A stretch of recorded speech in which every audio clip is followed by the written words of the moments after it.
Boas tardes. Imos dar entrada ao inicio da sesión da tarde, que, como sabedes, contará con esta conferencia e despois cunha mesa redonda. A próxima conferencia é a cargo de José María Anguita, titúlase A toponimia e o Códice Calixtino. José María Anguita é licenciado pola Universidade de Valladolid e doutor en 2000, no ano 2000, con unha tese sobre a toponimia no Códice Calixtino que foi publicada algúns anos máis tarde. El foi profesor na Universidade de Valladolid, na Universidade Complutense, e xa desde o ano 2004 está vinculado coa Universidade de Santiago. Actualmente é profesor na Facultade de Humanidades, xa desde hai uns anos, na Facultade de Humanidades do campus de Lugo, pertencente á Universidade de Santiago. Tamén estivo traballando durante a súa dilatada vida investigadora, porque os investigadores da universidade están condenados nunha gran maioría dos casos a andar de peregrinaxe, nunca mellor dito, falando do Camiño de Santiago, de peregrinaxe por diferentes centros. El tivo unha bolsa do goberno suízo na Universidade de Zúrich, foi arquiveiro do arquivo da Real Chancelería de Valladolid, traballou en repertorios latinos para a Società per lo Studio del Medioevo Latino. En fin, a súa trayectoria científica está ligada desde sempre á lingua e literatura latina medievais. Sobre todo o estudo do Liber Sancti Jacobi, que é outro dos nomes cos que coñecemos o Códice Calixtino. O Códice Calixtino é un dos códices da tradición do Liber Sancti Jacobi, que significa libro de Santiago, literalmente. Tamén estudiou en epigrafía lucense, en textos mozárabes, en xeral en autores literarios latinos, de literatura latina vencidos a Galicia. Ten máis de 40 artigos en revistas científicas e tivo vinculación con diversos proxectos como Compendium Autorum Latinorum, Lexicon Latinitatis Mediavi Castella et Legionis. Tamén foi divulgador científico con a Guía do Camiño de Santiago publicado pola defunta editorial Everest, pero que creo que todos coñecemos porque as súas guías foron moi extendidas. A súa guía en concreto é unha guía do Camiño de Santiago e non nos sorprende que fose iso o seu tema. Tamén foi director da revista Jacobus, revista de estudios jacobeos e medievais. Polo tanto, é a persoa que máis coñece da toponimia do Liber Sancti Jacobi, en concreto do Códice Calixtino. Vai nos falar dese tema porque, sorprendentemente, o que nos pode parecer sorprendente é que, aparte dos problemas textuais que pode presentar a tradición dun libro escrito en latín no século XII, a súa historia ten tamén moito que ver ca interpretación etimolóxica, pero tamén, ao mellor, como despois comentará, coa creación de topónimos modernos, en concreto do da Coruña. Entón, cedolle a palabra a él para que nos explique as súas notas sobre a toponimia do Códice Calixtino. Boas tardes.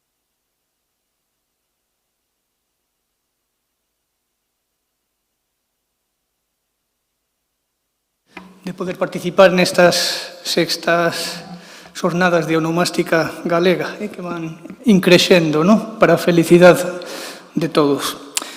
Vou directo ao tema para intentar ajustarme ao tempo concedido.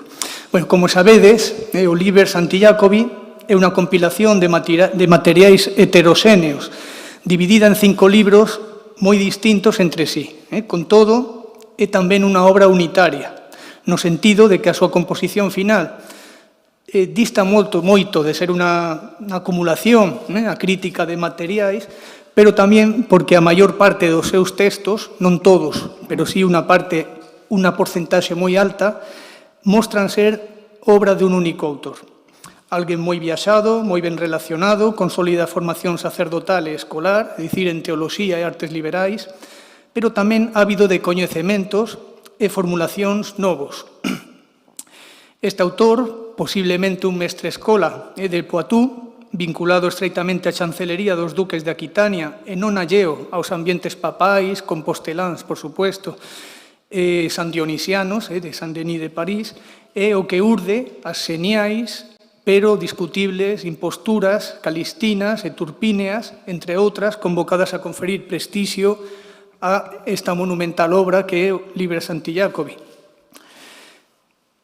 Entre as diversas marcas de autoría ou acenos de identidade presentes ao longo da obra, hoxe ímonos a deter nunha que justifica a miña presencia aquí. Eu sou un especialista no Códice Calistino, máis que en onomástica.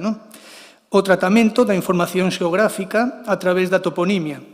Seguramente non é moi habitual que a toponimia sexa utilizada como ferramenta de crítica textual.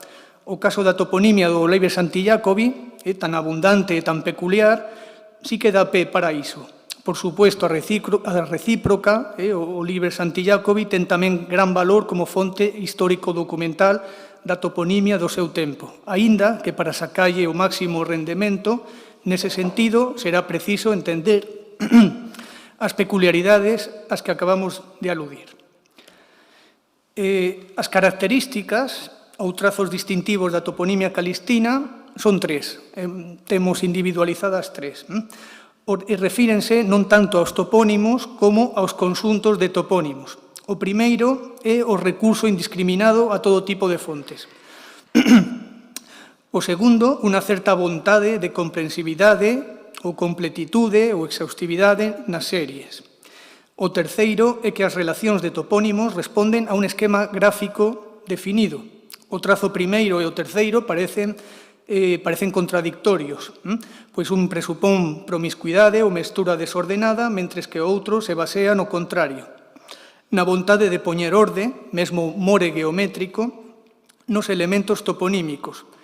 En calquera caso, os tres responden á perfección ao perfil do autor do Liber Sancti Jacobi, que se pode establecer a marxe da toponimia. Fai un momento presentamos ao autor unitario de Liber Sancti Jacobi como alguén de formación sólida, é dicir, alguén con acceso e capacidade de manexo das fontes documentais tradicionais, pero tamén como un intelectual típico do seu tempo, curioso e ávido de coñecementos e formulacións novos, que non só admite, senón que procura fontes de información a marxe das tradicionais cando estas esgótanse, e que recorre a procedimentos a marxe dos ortodoxos cando estas non bastan. Así sucede en todas as partes do libro, como podedes ver na presentación en relación con elementos diversos, e así sucede tamén no caso da toponimia, onde o tradicional tamén se mestura co novo e extravagante sen discriminación. Cando as fontes tradicionais non dan abasto ou non se asustan ás pretensións do autor do libro, son sustituídas en problemas por outro tipo de fontes. Un exemplo moi claro deste proceder está no capítulo 3 do Pseudo-Turpín, onde podemos albiscar 5 ou 6 tipos distintos de fontes. Podedes verlo en pantalla, cronísticas, xeográficas, folclóricas, etc. En calquera caso, unha das razóns deste proceder está en relación directa coa que establecíamos como segunda característica, vontade de perfección, de completitude e de exactitude do autor. A maior parte dos topónimos do Liber Sancti Jacobi aparecen mencionados nunas listaxes rechamantes pola súa extensión, especialmente no capítulo 3 do Pseudo-Turpín e no capítulo 3 da Guía do Peregrino. Con todo, estas non son as únicas congueries ou acumulacións de elementos que se atopan na obra. Pola contra, pode dicirse que é un procedimento frecuente dentro da compilación, onde se utiliza, por exemplo, para enumerar as formas de auxilio do apóstolo Santiago, hasta 19 formas diferentes, os atributos e beneficios da peregrinación, 21, os efectos do viño, as definicións insultantes dos vascos, 50. Tamén serven para ilustrar ou atafegar con exemplos sobre diferentes realidades. Así, cando se trata de instruir sobre o ecumenismo do culto xacobeo, ofrécese unha lista non de 3 ou 4 ou 8 ou 9, senón de 74 nacionalidades de procedencia destes peregrinos. E a relación de instrumentos que soan na catedral inclúe ata 20, e a das enfermidades que cura Santiago cos respectivos remedios a 50. E no do Turpín, a Carlomagno acompáñano na súa campaña hispana ata 36 caudillos apuntados con seus nomes e lugar de procedencia. Volvendo á toponimia, os lugares hispanos conquistados por Carlomagno do capítulo 3 de do Turpín son 98 e os povos e cidades do tramo español do Camiño, segundo a guía, 51. En calquera caso, as listas de topónimos observan unha característica peculiar que non se atopa nas outras listas, xa que os seus elementos están ordenados e estructurados, ofrecendo a súa proxección no mapa unha representación gráfica concreta, de tipo xeométrico, unha liña recta, un círculo, unha espiral. Imos a velo con diversos exemplos. Comezamos cun exemplo que sirve para ilustrar que o autor do Liber Santi Jacobi traballaba con mapas e aplicábaos escrupulosamente nos seus argumentos. Para iso, debemos combinar a lectura do capítulo 2 da guía, que divide o percorrido español do Camino de Santiago en 13 etapas, desde San Michel Pied-de-Port, nos Pirineos, a Santiago de Compostela, tedes no cadro da dereita, e o exemplo 4 do libro dos milagres, o libro segundo, que é o cadro á esquerda. Aí se refire como un grupo de 30 cabaleiros de Lorena, xuramentados para chegar xuntos a Santiago, ve como un deles enferma. Faltando a súa palabra, 28 dos seus compañeiros deciden abandonalo precisamente en San Michel Pied-de-Port e seguir a súa viaxe, mentres que un só, o único que non se xuramentara, queda acompañando en San Michel e ao día seguinte consegue leválo ata o alto do Porto, onde o enfermo morre. Alí apareceselle Santiago, que nunha soa noite transporta os dous peregrinos ata Santiago de Compostela, onde encomenda ao vivo enterrar ao morto e despois volver a casa.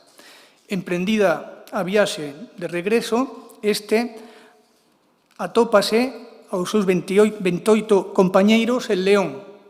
Por que en León? Pois no texto non se fai explícito en ningún momento, ni no tempo transcorrido, ni nas distancias percorridas por cada un dos dous grupos. Pero vos, que tedes estes dous cadros diante dos ollos, podedes comprobar como, se aplicamos o esquema de 13 etapas da guía do peregrino ao argumento do milagre, veremos como é León justamente o lugar onde se teñen que atopar necesariamente os peregrinos previamente separados. O exemplo visto transcorre nunha xeografía moi ben coñecida, como é o tramo español do Camiño de Santiago, e danos unha medida do seu carácter perfeccionista, do autor, quero dicir, que non quere deixar ningún detalle solto en aras a verosimilitude dos seus relatos. Pero que ocorre cando os argumentos transcorren en xeografías menos coñecidas, mesmo totalmente descoñecidas? O milagre 22, o que pecha a serie do libro segundo, do Liber Santi Jacobi, relata a peripecia dun comerciante barcelonés que pedira ao apóstolo que lle librase do cautiverio dos seus enemigos. Meu dito, meu feito, nunha viaxe por mar desde Barcelona a Sicilia, é apresado e vendido por piratas berberiscos e inmediatamente liberado milagrosamente das súas cadeas. Pero para caer de novo apresado e ter que ser liberado novamente así ata 13 veces. Cada unha cada un destos 13 episodios de prisión e liberación ocorre en lugares distintos, de carácter exótico, cuxa identificación deu bastantes quebradizos aos estudosos que tacharon a listaxe como incoherente. Pola contra, na miña opinión, se hai algo que define esta relación de lugares é precisamente a súa coherencia xeométrica, como veremos. En calquera caso, a listaxe presenta problemas obxectivos. O primeiro, menor, é que non é sistemática a hora de mesturar cidades con rexións e mesmo con continentes. O segundo, máis importante, é a dificultade para localizar algúns destes lugares. En ambos os casos, a explicación está na disparidade de fontes utilizadas. Nesta lista distinguimos ata 3 distintas. Temos, por unha banda, os topónimos da sección central, da sección segunda, Persia, India, Etiopía, Alexandría e África. Todos eles tomados claramente de fontes cultas, tratados de xeografía xerais ou mapamundis. Os mesmos topónimos, na súa forma xentilicia, volven reaparecer en distintos lugares do Liber Santi Jacobi, entre eles a de bandita lista de 74 nacionalidades de peregrinos xacobeos, onde aparecen xuntos persas, indios, etíopes, alexandrinos e africanos. É a liña de vermello de baixo. Estes 5 lugares aparecen sistemáticamente en todos os mapamundis do seu tempo, onde andan tamén mesturados indiscriminadamente nomes de continentes, rexións e grandes ciudades. Por outra banda, temos na terceira sección da lista unha serie de lugares da costa norteafricana occidental, Barbaria, Besertum, Buxía e coa adición de Almería. Estes 4 topónimos repítense na gran lista de lugares hispanos conquistados por Carlomagno do Pseudo-Turpín, capítulo 3, donde forman parte dun subconxunto que pretende representar a talasocracia andalusí do Mediterráneo occidental. A fonte destos topónimos está, por tanto, no Pseudo-Turpín, que a súa vez toma os nomes directamente de informantes con acceso ás formas orais destes topónimos. E, finalmente, temos, abrindo a lista, os 4 topónimos máis difíciles do conxunto: Corociana, Yatzera, Blasia e Turcoplia. Non lle falta razón ao profesor Moralejo, Juan José Moralejo, o fillo e reeditor da traducción do seu pai, cando indica que a clave para identificar estes topónimos deben estar nas crónicas de cruzadas. Yatzera en Esclavonia, a actual Zadar, en Croacia, antigua Jader, coñecida tamén como Yadera, Yatzera, Etzara, na Idade Media, que foi, efectivamente, unha estación para os cruzados procedentes por mar de Venecia, e onde tivo lugar algún soado incidente en relación con estes, topónimo de cruzada. Blasia, o segundo topónimo, corresponde a Blasia ou Blasina, mencionada por historiadores da Primeira Cruzada, e corresponde á actual Valaquia, ao sur de Rumanía, á beira do Mar Negro.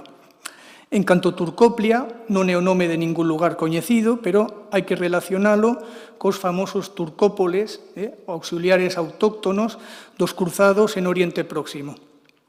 Finalmente, Corotsania recorda topónimos orientais como a Corotzaim, Palestina, e a cidade de Anticristo, pero sobre todo a Corazana, que é o Jorasán caucásico, nome divulgado justamente no tempo das cruzadas por cronistas como Guiberto de Nogent ou Raimundo de Aguilers. Con todo, aínda que aceptemos que estes 4 topónimos, que estes 4 nomes alleos á xeografía tradicional puideron ser coñecidos a partir deste tipo de reportes das cruzadas, admitir que Corociana sexa o Jorasán ou mesmo Corotzaim resta toda coherencia ao marco xeográfico do milagre, pois supón que, tras a súa captura por piratas berberiscos entre Barcelona e Sicilia, o protagonista sexa levado nada menos que ata a fronteira dos actuais Irán e Afganistán para a súa primeira venda. Como vimos no exemplo anterior, a congruencia dos marcos espacio-temporais é un aspecto moi importante no Liber Santo Iacobi por razóns de verosimilitude. De acordo con isto, atrevémonos a afirmar que para o autor deste milagre, Corociana é máis ben un lugar no Mediterráneo occidental, por moito que o nome poida estar tomado ou influído polas crónicas de cruzada contemporáneas. Pero cal? No capítulo 3 do Pseudo-Turpín, que sinalamos como fonte da sección final desta línea, atopámonos con outro topónimo fantasma, de indudable resonancia árabe, Alcoroz, en negriña. Trátase, aquí sí, se pode asegurar, dun lugar costeiro do Mediterráneo occidental, Al-Ándalus, norte de África, alguna das illas, como o resto de topónimos da subrelación na que se insere.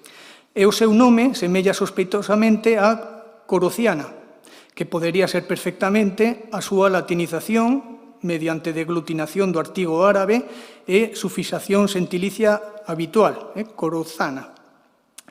Ben, con iso trasladamos a localización de Corociana miles de kilómetros ao Mediterráneo occidental e devolvémoslle coherencia xeográfica ao milagro 22, pero nin Alcoroz nin Corociana corresponden con topónimos desta área, ou sí.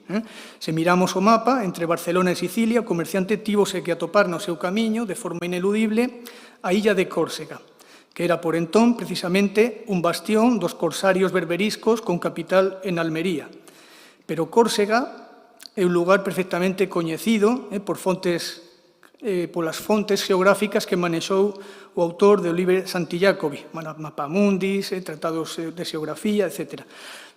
Como podería, entón, justificarse que as extrañas Corociana e Alcoroz estean a aludir a esta gran illa do Mediterráneo occidental? Bien, na nosa opinión, a clave que explica esta situación está, de novo, na mestura de fontes. Corociana está, sen dúbida, influída pola corazana das crónicas de cruzadas, mentres que Alcoroz, como o resto de topónimos marítimos andalusís do Pseudo-Turpín, foi tomado dunha fonte oral. Sería, Alcoroz, a transcrición, máis ou menos afortunada, dunha variante vulgar e arabizada do nome de Córsega. Esta forma non proviría do clásico Córsica, senón dun vulgar Corsa, que garanten tanto o francés actual, Cors, como o xeógrafo Idrisi, un bon conocedor do Mediterráneo occidental, en esa forma que vedes, Lóxicamente, o engadido do artigo al, como epéntesis corosa e a caída da a final, justifícanse nese contexto arabófono e vulgar do que parece tomada toda a información xeográfica da subrelación marítima e transmarina do Pseudo-Turpín. En calquera caso, aceptar que Corociana alude, en realidade, a illa de Córsega, non só devolve coherencia ao episodio da captura e primeira venda do comerciante barcelonés, senón ao milagre enteiro. Pois desta maneira, podemos observar que a peripecia deste home describiría un enorme círculo que, desde Barcelona, pasaría por Córsega, Croacia, Romanía, Turquía, Persia, India, Etiopía, a costa norteafricana, es decir, África e Berberia, con Bicerta e Buxía, e finalmente Almería, onde foi liberado definitivamente e desde onde puido regresar a pé a súa casa.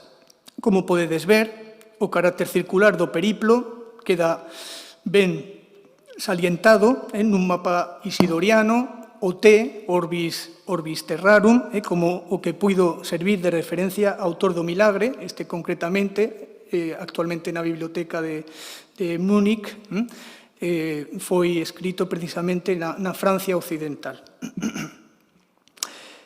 Debes tener ter en conta que para a lectura deste mapa, quizá estéis un pouco desorientados, Oriente está arriba, Occidente está abaixo, o norte a esquerda e o sur a destra.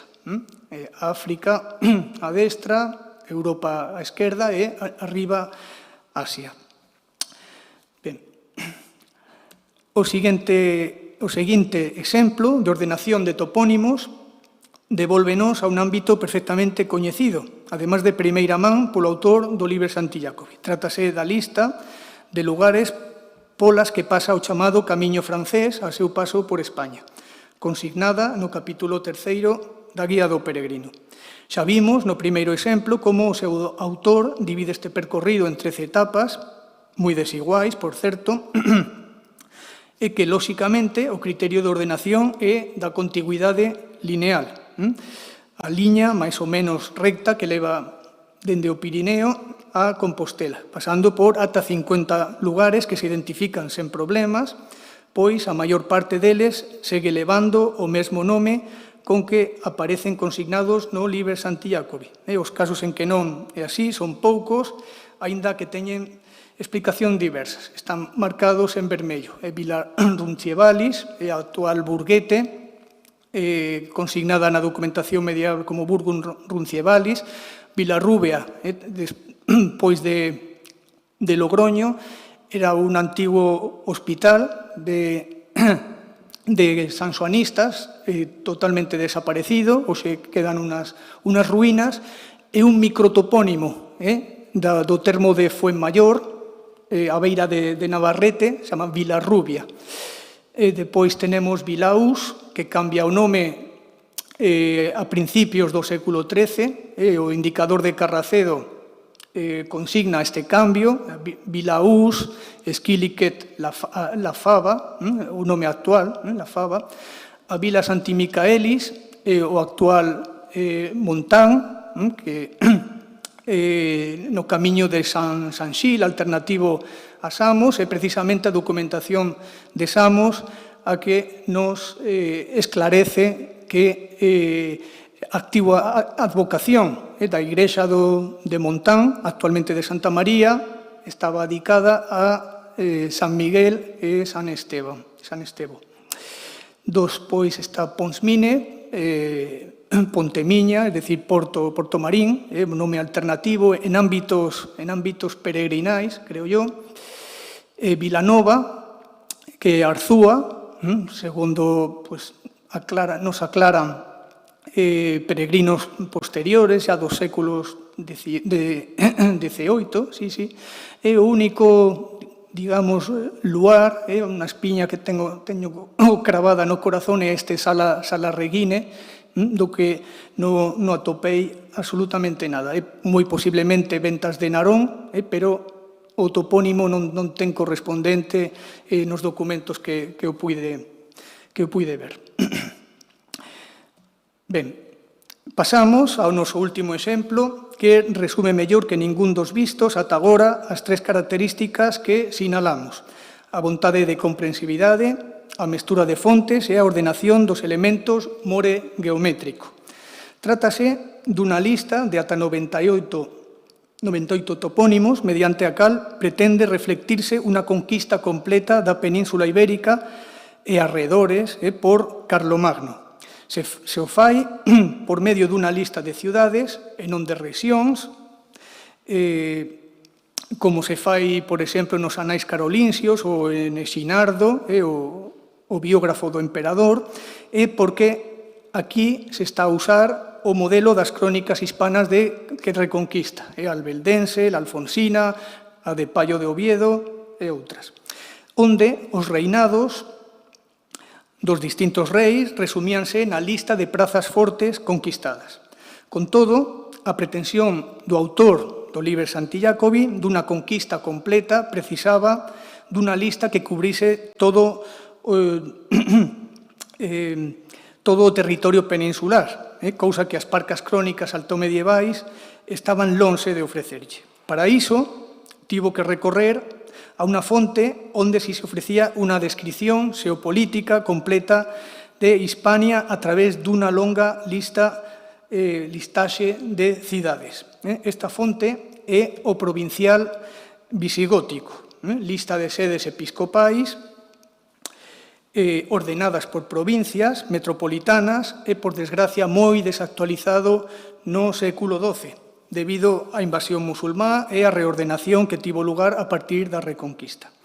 Esa é a razón pola que as partes do provincial que resultaron máis útiles para a lista do pseudoturpín foron precisamente as correspondentes á bracarense, ou galaequia, e á tarraconense, é dicir, as menos afectadas por estos acontecementos históricos, como podedes ver nos cadros. En calquera caso, podedes apreciar como, aínda que son moitas as coincidencias, tamén hai actualizacións, o que evidencia que o autor do pseudoturpín contaba con máis fontes de información a parte do provincial visigótico. Isto móstrase de forma moi evidente ao comezo da relación de lugares de España, que busca representar precisamente o centro peninsular, onde se situaba a antigua capital, Toledo.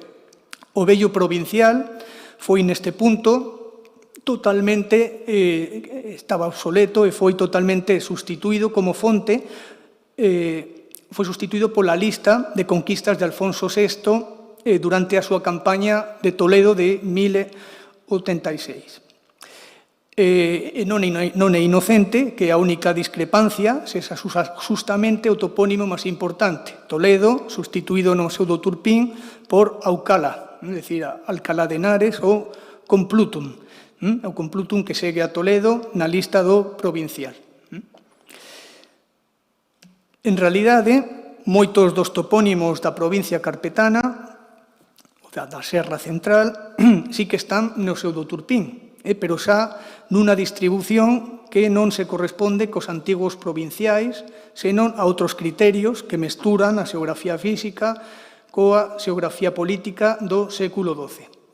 Como se pode ver no mapa, a disposición dos topónimos na lista é tan coherente que permite, sen outras indicacións máis explícitas, distribuílos en grupos correspondentes a unidades territoriais. El 0 é Galicia, a provincia bracarense, o 1 era a rexión central da Serra ou Toledana, pero sen Toledo. O 2 é a submeseta norte ou Extremadura, a Extremadura castelán-leonesa entre o Douro e a Serra. O 3 é a submeseta sur ou Extremadura entre a Serra e o Guadiana. O 4 é o Reino de León, sen Galicia, pero con Asturias e Castela. O 5 é a provincia tarraconense, o Reino de Aragón. O 6 é a Extremadura aragonesa. O 7 é Al-Ándalus levantino, da Andalucía interior actual. E o 8 é Al-Ándalus marítimo e ultramarino, que vimos anteriormente. Despois temos en branco un oco, un baleiro, que é o Portugal ao sur do Taxo. Non hai ninguna información sobre ese territorio na lista do pseudoturpín. Ben, a parte diso, podemos ver como, coa excepción de Galicia, segregada explícitamente do resto da lista, esta ordenación por grupos debuxa unha gran espiral que se vai abrindo progresivamente de dentro a fora, seguindo as agullas do reloxo. Así, tras a relación de lugares en torno ao núcleo central, Aucala, sustituta de Toledo, sóbese a submeseta norte, ao sur do Douro, Osma, Segontia, Sigüenza, Segovia, Ávila, Salamanca, para baixar enseguida a submeseta sur, Toledo, Calatrava, Badajoz, Trujillo, Talavera de Guadiana, Talavera la Real e Mérida. Desde aí, a espiral volve a subir ao norte pola Vía da Prata, cubriendo o Reino de León, exceptuando Galicia, con Zamora, Palencia, Lucerna, Cáparra, Astorga, Oviedo, León, e virando desde aí ao leste, polo camiño de Santiago, Carrión, Burgos, Nájera, ata o territorio da antigua provincia tarraconense, en boa medida coincidente co Reino de Aragón de Alfonso I o batallador. De volta ao sur, cóbrese dunha forma peculiar, da que falaremos despois, a fronteira aragonesa, para continuar polo Al-Ándalus do século XII, comenzando por lugares do Levante e Andalucía interior, Valencia, Denia, Xátiva, Granada, Sevilla, Córdoba, Abla, Guadix, e concluindo con unha serie de portos marítimos da costa andaluza e norteafricana, incluindo algunhas illas do Mediterráneo occidental, Bicerta, Mallorca, Buxía, Agaviv, a isla de Xelves, Orán, Meloida, que para min é Malta, Ibiza, Formentera, Alcoroz, como vimos antes, Córcega, Almería, Almuñécar, Gibraltar, Cartella, no Cartagena, Ceuta y Guesir, Algeciras. Y significativamente concluye la lista en Taruf, es decir, Tarifa, que significa en árabe a punta o extremo. Es decir, a lista que comeza con centro xeométrico, Alcalá, concluye co extremo tanto físico como etimolóxico, Tarifa, la punta. Esta espiral repite o modelo dunha lista dependente do antigo provincial visigótico incluída no capítulo 3 da crónica albeldense. Como podedes ver, non creemos que esta coincidencia sexa casual, ni tampouco que ambas as dúas listas conclúan con unha relación transmariña, neste caso a 6. A meirande parte dos topónimos desta longa lista, fosen tomados de fontes anticuarias, cronísticas ou orais, non presentan dificultades para a súa identificación e localización.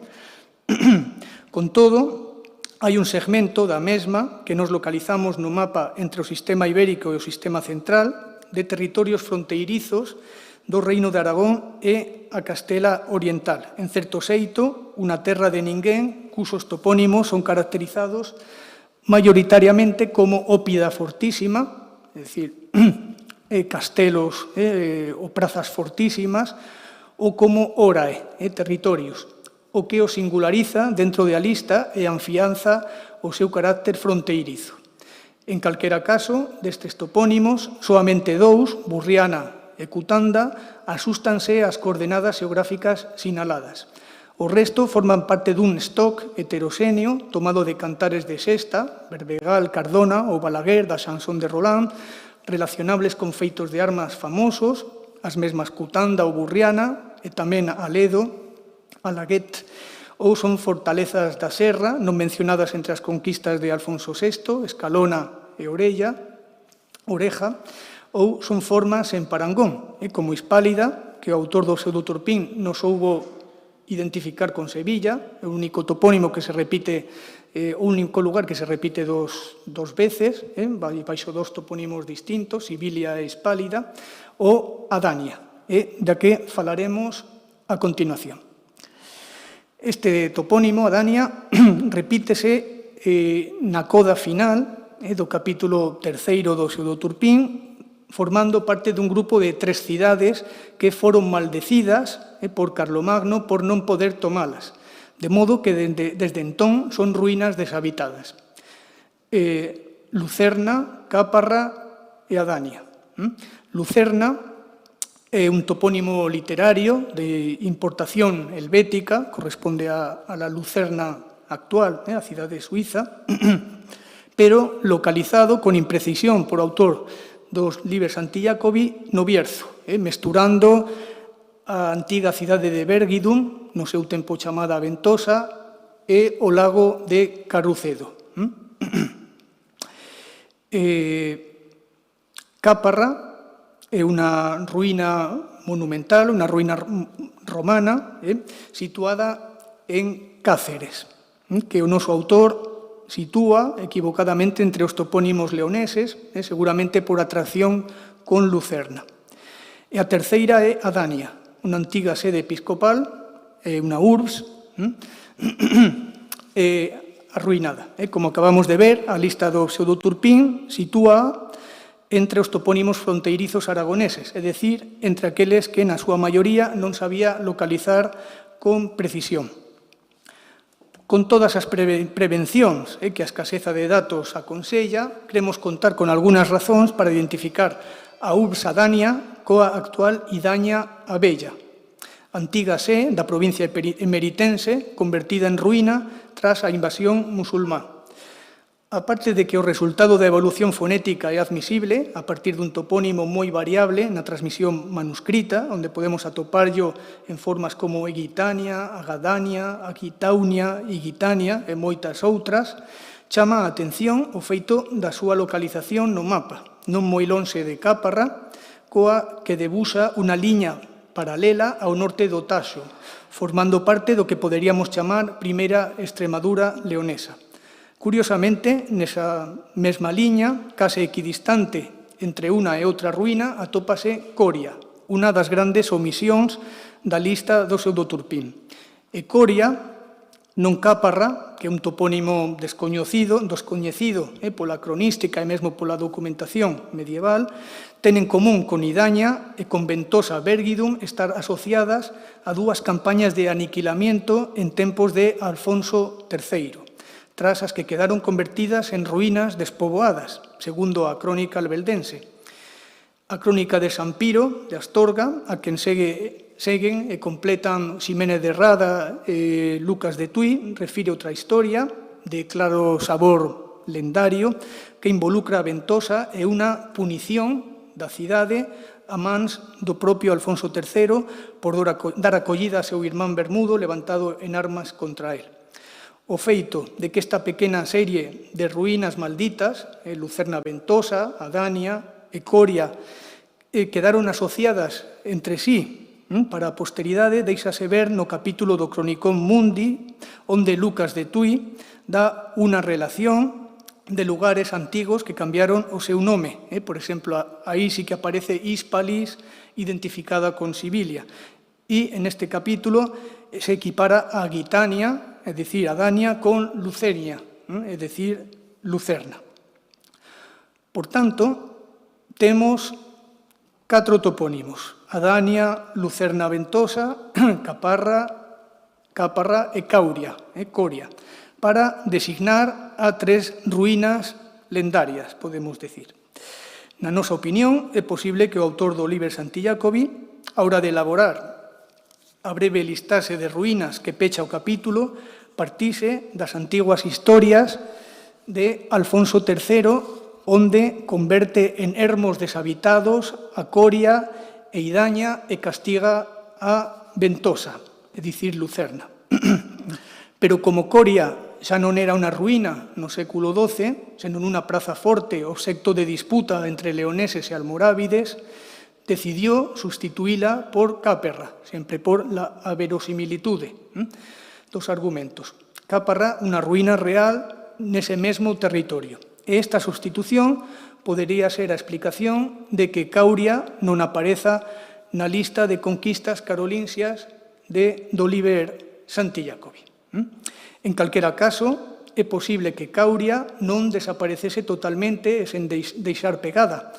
Nun traballo recente, Gonzalo Navaza propuso que a crunia da subrelación galega do Pseudoturpín, primeira testemunha absoluta do topónimo,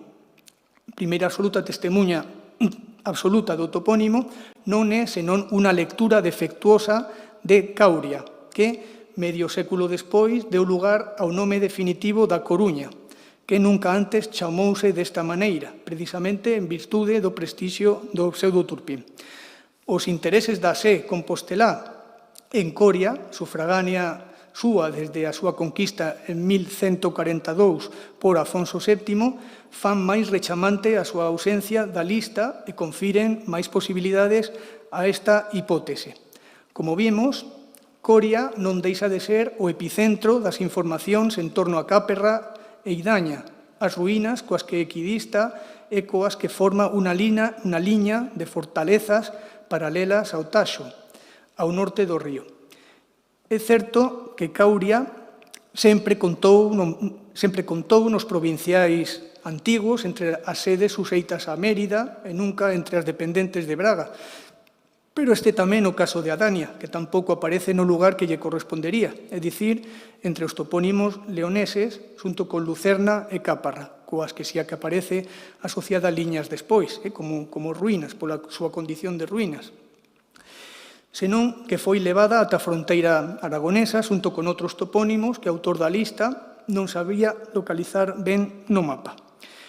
En resumidas contas, poderíamos teorizar sobre estas incongruencias con base nas distintas reescrituras a que foi sometido o capítulo 3 do Pseudo-Turpín, xa que sobran indicios de que isto ocorreu así. En calquera caso, podemos recoñecer que non sabemos con exactitudes como foi exactamente o proceso, pero tamén afirmar con certo grau de certeza que os problemas que afectan a todos estes topónimos, Lucerna, Adania, Caparra, Cauria e mesmo Crunia, poden estar entrelazados entre sí. Moitas gracias pola atención.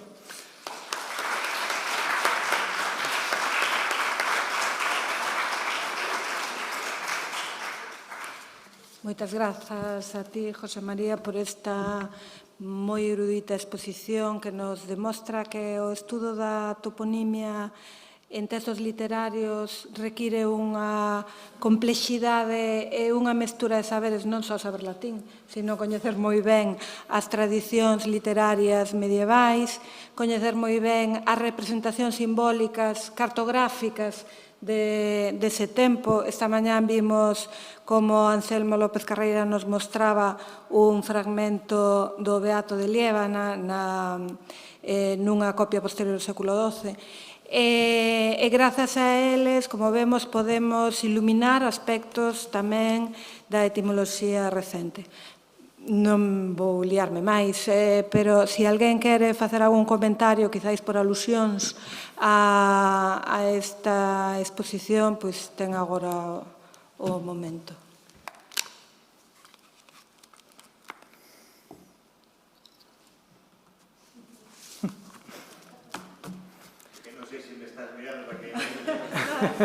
Eu miro o público en xeral. Quero comentar que non sei cal é a opinión que hai acerca da hipótese que ten como hipótese non sei se se refire a que o Cauria do texto Refírese a ti. o Crunia do texto corresponde a Cauria, que é a hipótese, porque a outra hipótese que usamos como hipótese sabe que o nome e a palabra Crunia procede ese topónimo do Turpín, non sei se iso tamén se debe considerar hipótese, ou se refiere a hipótese a interpretación de que o Crunia do texto podería ser o Cauria. Sí, refírome a eso, con referencia ao artigo do 2016, que leín con moito interés e foi moi convincente. Non sei se vai haber máis comentarios. Eu quería felicitar a señora Miguel tamén por os traballos que ten acerca da lista do lugar que ocupa o galego, o léxico galego na historia do léxico español. Porque o fito excepcional de que o castelán tiña para o verbo correspondente ao modo para o resto das linguas romanas un verbo distinto. En principio castelán non valía creo que é moi interesante esa explicación porque é a explicación máis verosímil como un verbo da tradición latina non sobrevive nunha lingua que tiña que ter problemas, pois non sobrevive porque o que tens problemas hai un conflicto léxico que precisamente é o galego, porque o L verbográfico do galego fai o verbo o que Arruinado, sí. os conflictos léxicos con derivados de volare, con videre, con varios verbos que entren Con bo tamén, con bono.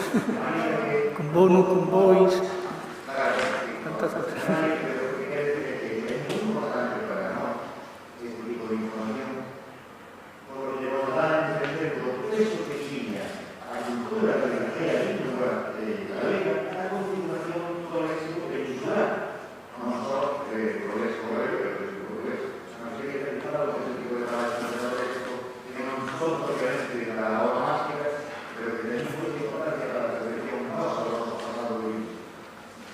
Moitísimas grazas, profesor Navaza.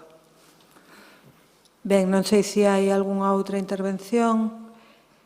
Pois se non damos paso xa, porque imos con un pouco de retraso, a mesa redonda que vai ter lugar agora sobre a Galicia como impulsora en Europa dos estudos toponímicos sobre o camiño.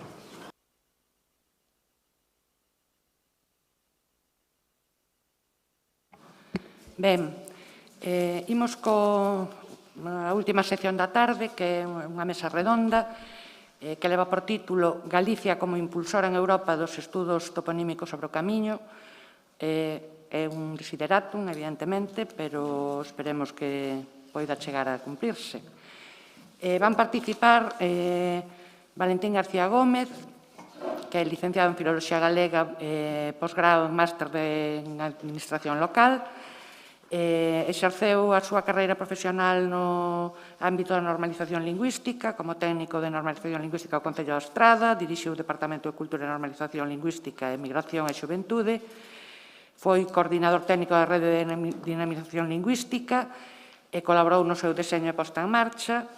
Tamén colaborou na elaboración do Plan Xeral de Normalización da Lingua Galega, foi comisario de exposicións e, pensaban que non iba a dicir, é o actual secretario de Política Lingüística da Xunta de Galicia, órgano, o departamento que regula a política lingüística do galego dentro de Galicia e no exterior. Traballa tamén en reforzar os vínculos de Galicia ca lusofonía a través da, colaborou na redacción da Lei Paz Andrade e a través desta lei. Temos tamén connosco a Eduardo López Pereira, licenciado en Filoloxía Clásica e doutor pola Universidade de Santiago nesta filoloxía. Completou a súa formación académica en Baviera e é actualmente catedrático de Filoloxía Latina na Universidade da Coruña. Compaxinou a súa vida académica con cargos da xestión universitaria, é membro de número da Academia Xacobea e presidente da Fundación Otero Pedrallo.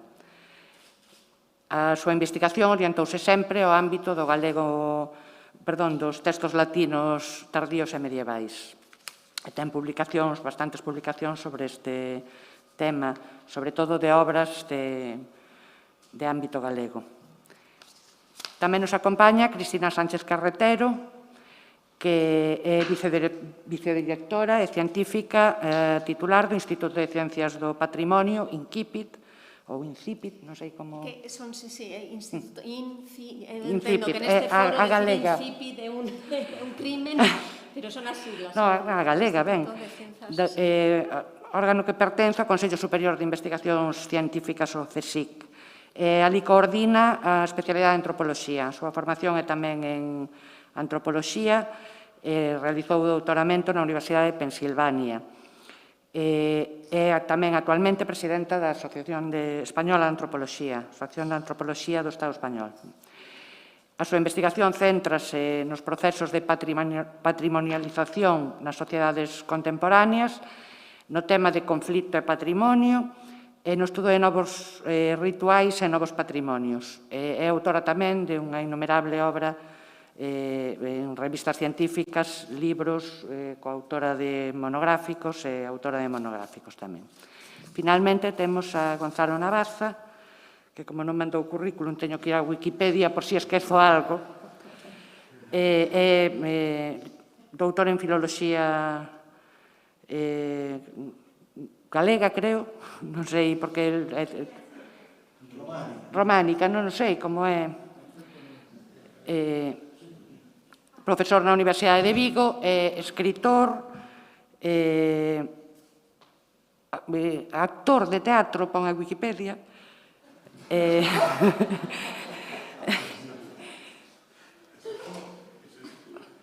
Vais enfadar. Autor de numerosos artigos e obras de toponimia, polo que quizáis sexa máis coñecido neste ámbito entre as persoas que estamos aquí, é poeta e novelista, entre outros recibiu 2 premios da crítica española por Libra, non recordo outra obra, agora. Ben, é unha persoa bastante coñecida, creo que queda un pouco resumido. Vou a ser moi breve na introdución e pídolles que logo fagan unha especie de introducción eles tamén de alrededor de 10 minutos sobre o que consideren que deben decir sobre o tema para logo pasar ao debate, porque creo que estamos todos con bastante presa.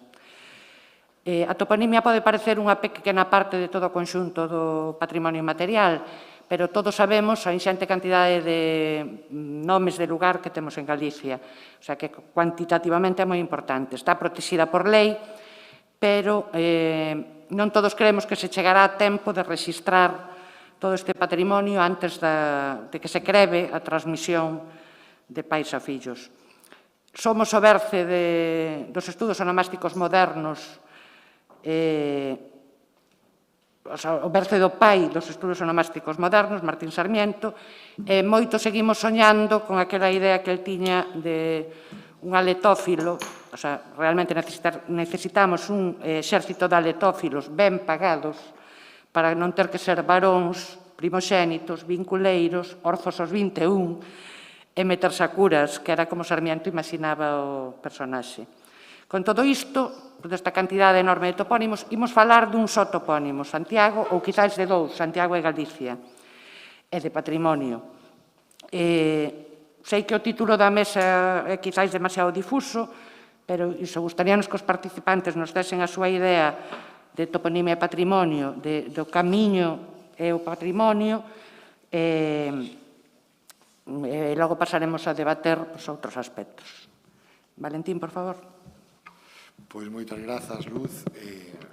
Eu vou ser moi breve como o tempo o exixe, non sen antes dar as sabidas grazas por terme convidado a esta mesa redonda, nas xornadas que están consolidando como unha referencia inexcusable para falar de algo tan importante, de tanta entidade como a toponimia en Galicia. Por parte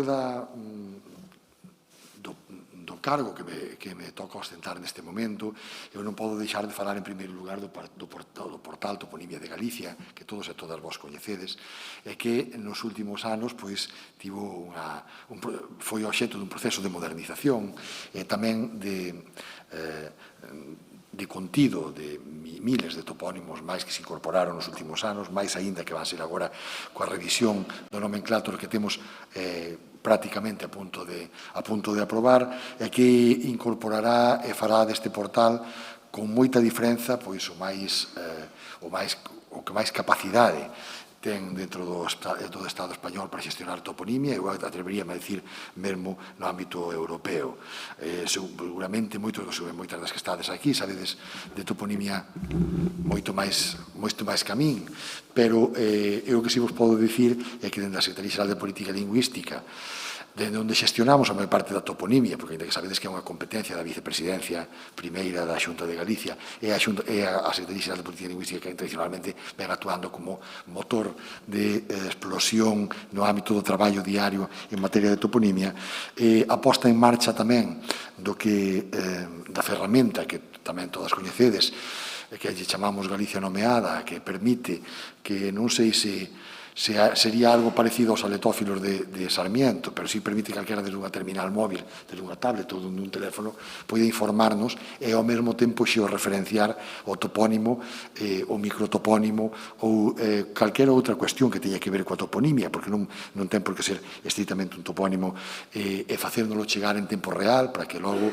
en virtude dese acordo que temos entre a Xunta de Galicia e a Real Academia Galega por medio da súa sección de onomástica toponimia, poida ser, cando menos, recibido, recepcionado e no seu momento tratado e liberado da posible deturpación que poida ter e incorporado ao noso nomenclator. Dicirvos que nos 8 meses de funcionamento que leva, temos xa máis de 2.236, que son datos sacados a finais de setembro, cando preparamos esta intervención. Máis de 29.690, seguramente a día de hoxe superamos xa os 30.000 topónimos que nos chegaron por esta vía. Sei que esta apreciación non ten demasiado que ver cos topónimos do Camiño de Santiago, aínda que sí tamén. Por qué? Porque estamos pensando en ampliála ou unha ferramenta moi parecida a esta, ampliála as investigacións que nos nosos centros de estudos galegos están facendo no exterior de Galicia.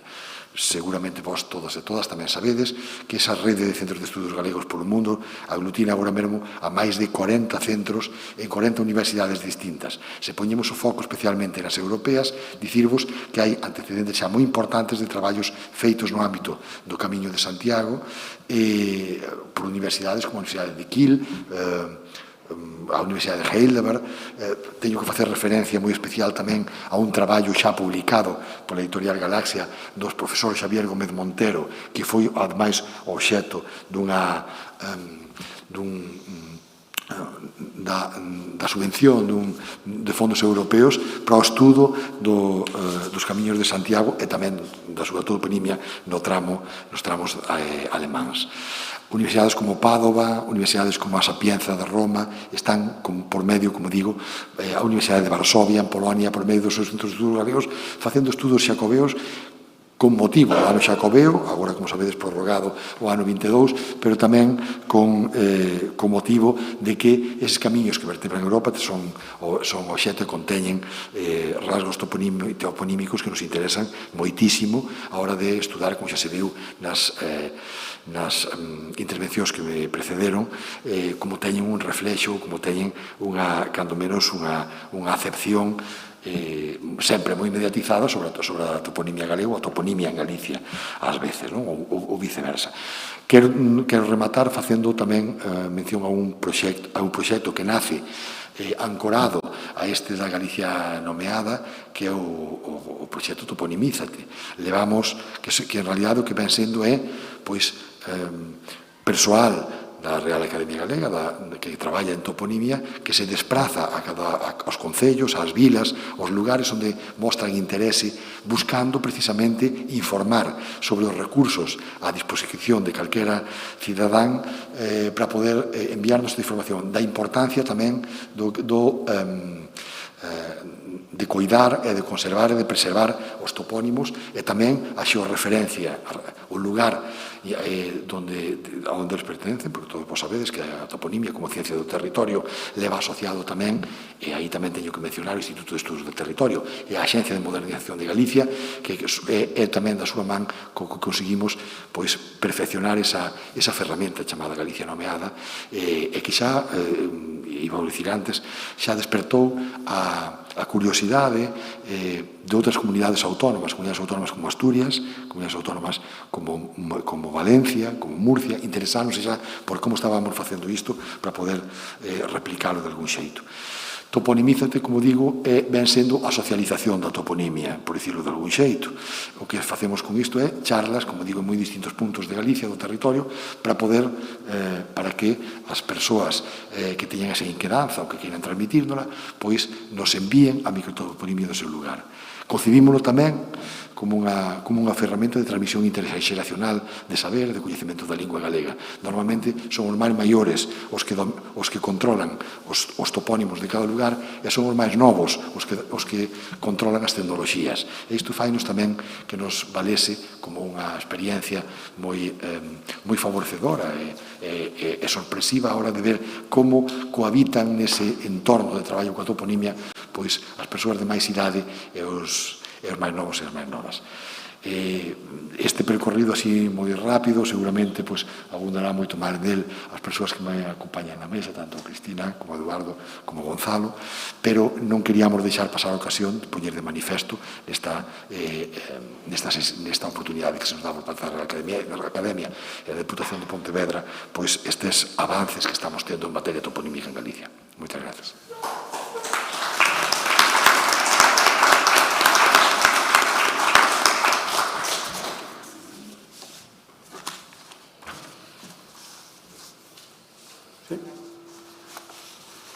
Bueno, falando con un auditorio de lingüistas coordinados por a Real Academia Galega, non é necesario dicir que a linguaxe é lineal e, consecuentemente, eu non vou poder dicir todo nun bloque, nun momento, senón que teño que dicir as ideas secuencialmente para poder expresar todo o que eu quero e que me podan entender todos. O problema é acertar na secuencia. E creo que acerto si empezo por dar as gracias á Real Academia Galega, moi especialmente ao seu presidente, non por ser presidente, sino por o que vou a decir a continuación, porque danme a oportunidade de falar da toponimia no Camiño de Santiago.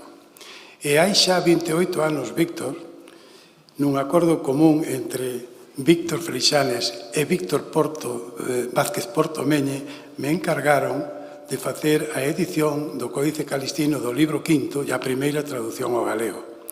O Códice Calistino, entonces, era absolutamente descoñecido e tan só despois da excelente actuación do electricista, todo o mundo soubo xa quen era o Códice Calistino. A mí sorprendíame cando preguntaban por a Plaza de Abastos en Santiago e que lle parece o Códice Calistino? Unha gran pérdida.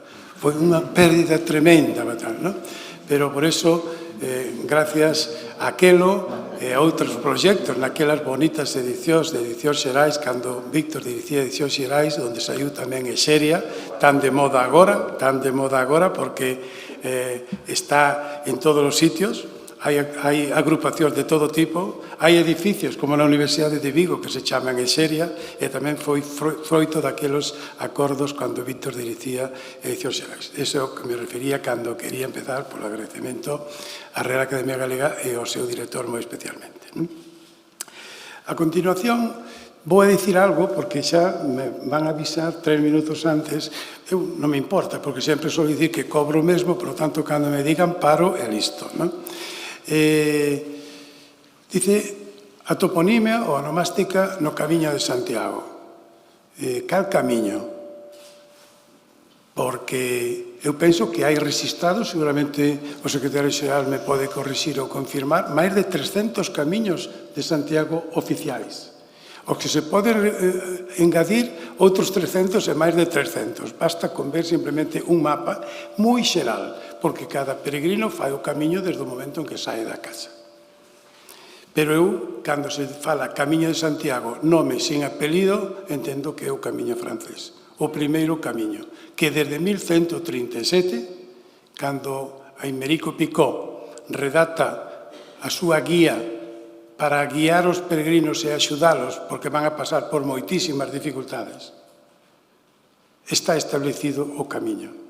E como estableciu o camiño Aymeric Picot? Estableceuno a base de topónimos. Os fitos que foi poñendo foron topónimos, que logo veremos algúns deles e como se foi establecendo. Por lo tanto, cando se fala de valor patrimonial da toponimia, esencial. Esencial. Se non houbera esos fitos, non existían eses sitios por onde hoxe pasan miles e milleiros de millóns de peregrinos. Por tanto, foi Aymeric Picot o primeiro que nos estableceu cal era o camiño. Cal era o camiño francés. Porque camiños hai moitos. E alguén pode dicir, bueno, inventouno el. Non o inventou el. Por que non o inventou el? Porque temos testemunhos, por exemplo, en Montpellier, de unha persoa que vai ao notario e vai a registrar unha posesión del e di, está situada no Camiño de Santiago, anteriores a descripción de Aymeric Picot. Ou hai unha iglesia no Camiño e aparece referenciada dicindo iglesia tal está no Camiño de Santiago. Por lo tanto, o Camiño de Santiago xa estaba recoñecido. Non o inventa Aymeric Picot. Aymeric Picot describio e deixanolo aí para todos. Cales son eses camiños? E por que se chaman franceses? Porque se se fixan nese mapa, o camiño, esas liñas azules, empezan en Francia. Aymeric ben sabía que cando estaba falando do Camiño de Tours, non empezaba en Tours, viña de París, viña de Orleans. Cando está falando do Camiño de Le Puy, sabe perfectamente que non ven de Le Puy. E saben que os teutóns e os borgoñeses, viñan de moito máis lonxe, pero empezan ali. Por iso o camiño é francés. E por iso as 4 vías son francesas. 4 vías que empezan en Francia, que se convirten en 2, como vemos aí, a chegar aos Pirineus. Un pasa por Somport, non di o Códice Calistino, non di Aymeric Picot Somport, di outra cousa, como lo vamos ver. E as outros 3 xúntanse en Ostabat para pasar o porto desde Cice, que o dice el, o porto de Cice, que hai que subir e chegar a Roncesvalles. E a partir de aí vanse xuntar xa aí en Ponte la Reina para chegar ata Compostela. Por lo tanto, eu voume basar, porque podía, pensei, pero que vou dicir en 15 minutos da toponimia do camiño? Si fago unha monografía como a do anterior, do profesor, mira que agora non me sale o nome, Anguita, cando eu estaba na súa tesis doutoral, que agora aquí, que logo non puiden estar por outras razóns, agora non me salió o nome, comín con el ao lado, o profesor Anguita, claro, fai unha monografía sobre uns cuantos topónimos, non? Non me parecía metodoloxía acertada para 15 minutos, nin coller tampouco 2 topónimos, senón facer unha especie de metodoloxía para ver o Camiño de Santiago, para ver como está a toponimia no Camiño de Santiago. Entón, eu voume ao primeiro capítulo, aquí falouse do terceiro, falouse do sétimo, pero vou ao primeiro capítulo para ver a importancia da toponimia que creou o patrimonio que hoxe é o Camiño de Santiago, porque, dinos el, son 4 os camiños que levan a Santiago e xúntanse nun só en Ponte da Raíña. Bueno, eu traducín ao tempo así Ponte da Raíña, agora veremos o que din os filólogos, os lingüistas, están aquí, en terras españolas. O primeiro pasa por San Quixils, Montpellier, Tolosa e Somport. O segundo por Santa María de Lepuy, Santa Fe de Concs, San Pedro de Moissac. O terceiro por Santa María Magdalena de Becelay, San Leonardo de Limoges e a cidade de Périgueux. O cuarto por San Martiño de Tours, San Hilario de Poitiers, San Xoán de Angeli, San Eutropio de Sens e a cidade de Bordeus. A rota de Santa Fe, a de San Leonardo de Limoges e a de San Martiño de Tours xúntanse en Ostabat. E despois de pasar por Deciste, xúntanse en Ponte da Raíña coa rota que pasa por Somport, formando desde ali un só camiño ata Santiago. Pero bueno, isto dixeno eu, pero como non hai vaso, hai que beber pola botella. Aimérico Pico non o di así. Aimérico Pico dio como teñen agora aí na pantalla. Sí, como está aí na pantalla. Porque non usa esos nomes. Usa outros nomes que agora nos transcribimos, traducimos ao galego, o poñan de outra forma. Aimérico Pico dícenos que hai 4 vías, son 4 camiños, e un van hasta Pontenreguine, aí non cabe dúbida ninguna, calquera entende que Pontenreguina é Ponte la Reina, porque evidentemente aí a reina, a muller de Sancho III, fixera unha ponte sobre o río Arga para pasar os peregrinos. Por tanto, ali hai unha ponte, e o nome que se dá é Ponte, e Reguina é porque fixo a reina, Pontenreguina, que nós agora traducimos por Ponte da Reina, como puxen eu aí, ou Ponte la Reina, pois os di habitualmente. Alian per Santum Egidium, evidentemente que é Gil, non? E Montempelusanum, claro, pero dice, Montempelusanum, e que será Montempelusanum? Pois Montempelusanum é Montpellier. De onde ven o nome, o significado? Evidente, Monte está claro, e Montpellier tamén está claro. E Pelusanum, que é Pelusanum? Non estamos de todo claro do que pode ser Pelusano. Pode ser hasta pedregoso, ou pode ser hasta unha materia de plantas. Pero, en tal caso, podría ser algo se fose como o noso Monte Pedroso, Montempelusanum, que temos como Montpellier en francés, que como está aí traducido. E Pontus Asperi ten dito, este Pontus Asperi, este é o Somport. Que ocorre? Que Somport é a parte medieval, porque Pontus Asperi, porque esta é outra forma, xa direi logo ao final que a toponimia poderíamos enfocar desde múltiples aspectos, a toponimia xeral, hidrotoponimia, agiotoponimia, etc., fitotoponimia. Está claro que está aí en Pontus Asperi, está señalando acima do Porto, donde hai que pasar nos Pirineos ao outro lado para pasar. Pero como evidentemente iso era acima do Portus, os sumos Portus foi o que logo a partir da Idade Medieval pasou a Somport.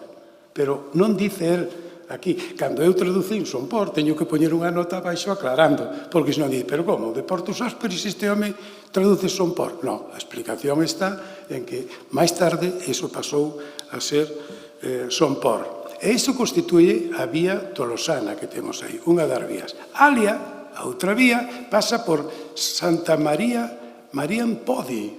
Que Mariampodi? É María de Puy, que é o que vai a dar Lepuy, e é o que vai dar nome á vía Podense. A vía Podense. Si se fixan xa, quero marcar aquí unha diferencia na toponimia, porque aquí hai toponimia, que diríamos profana, e toponimia sagrada, ou agiotoponimia. Non se refire ás cidades. Aimerico non describe o camiño solo con nomes das cidades, porque non está facendo unha guía turística. Está definindo as cidades que a igrexa correspondente, si se ven, non? San Gil, Santa María de Lepuy, porque isto non é unha guía para turistas, é unha guía para peregrinos. Xa é un valor marcado claramente na toponimia do Calistino. Entón, Santa María de Lepuy é Santa Fe de Conques, non dice Conques. A iglesia é Santa Fe de Conques. E logo, San Pedro de Moissac.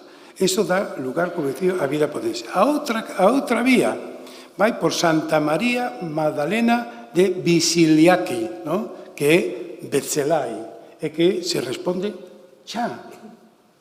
Entonces remato. Bueno, pois eses 3 minutos.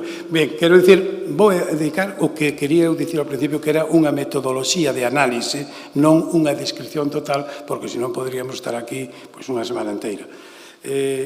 A terceira vía vai por San Martín de Tours, que é a vía turonense, pero señala San Martín. O noso San Martín que temos por aquí en Galicia, en Ourense, especialmente.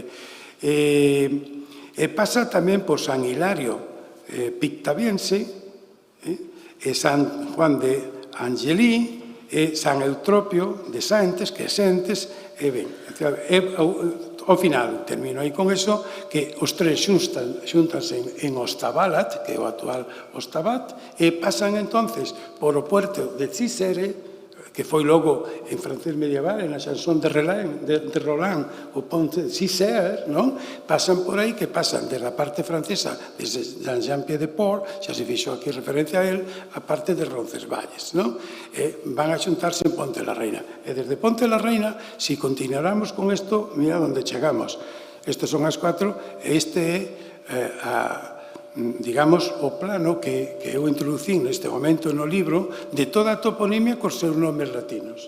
Os nomes todos que aparecen aquí e ca súa referencia latina e a súa transcripción a lingua española ou a lingua galega.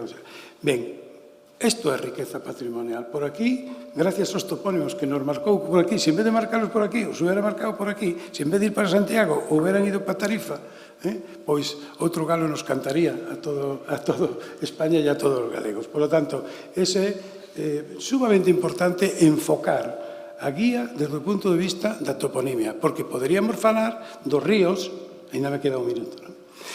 Porque ele enumera, dice el, hai 25 ríos desde os Pirineos hasta Santiago de Compostela, sumamente importante os ríos, había que beber, había que pasar cos cabalos, porque en algún caso dice, non pasen por aí por ese río, porque danlle de beber aos cabalos e xa morren. E ali hai uns tíos con uns cuchillos, sacan a piel e ala, non? Ou noutro dice, cuidado, que hai uns homes que os pasan nunhas barcas e meten moitos no barco para ver se funda a barca e sacan a piel xa ao outro lado porque xa están preparados. Era moi importante, por lo tanto, a descripción dos ríos, a descripción dos pontes por onde iba a ver. Poderíamos falar, por tanto, toponimia ou o que diríamos hidrotoponimia, poderíamos falar de as descripcións que se fixo algunhas veces aquí, das cidades por onde pasa, máis que cidades, as grandes comarcas, e como os describes. Aquí os galegos salimos ganando, pero por goleada, sobre todo frente aos vascos e toda a zona de Navarra, navarros e vascos, non? Pero, bueno, remato, simplemente, é un intento de metodoloxía, non é un intento de explicar a toponimia do Camiño de Santiago. Moitas gracias.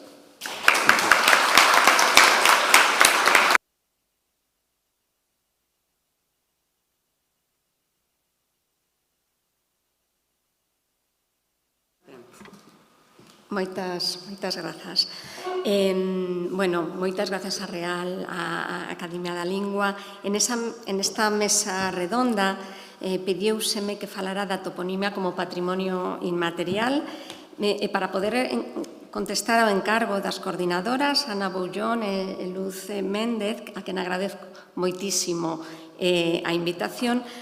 Plantexo unha pregunta, la propoño para o debate, de non tanto como protexer, sino como facer políticas e estrategias de salvagarda da toponimia do camiño. E vou a poner especial énfasis na distinción e o xiro que permite ter, ahora mismo temos ferramentas para pasar dos modelos de protección e conservación do patrimonio a modelos de salvaguarda. E vou a intentar explicar en que consiste este xiro. O título desta mesa redonda, moi ambicioso, pero moi acertado, de Galicia como impulsora en Europa dos estudos toponímicos sobre o camiño. A miña proposta é que non só pode ser Galiza a pioneira e impulsora dos estudos sobre a toponimia, como de feito xa o é, as iniciativas sobre Galicia nomeada, Toponimízate, penso que son unha gran ferramenta, senón que pode ser pioneira nas metodoloxías colaborativas para a súa salvagarda.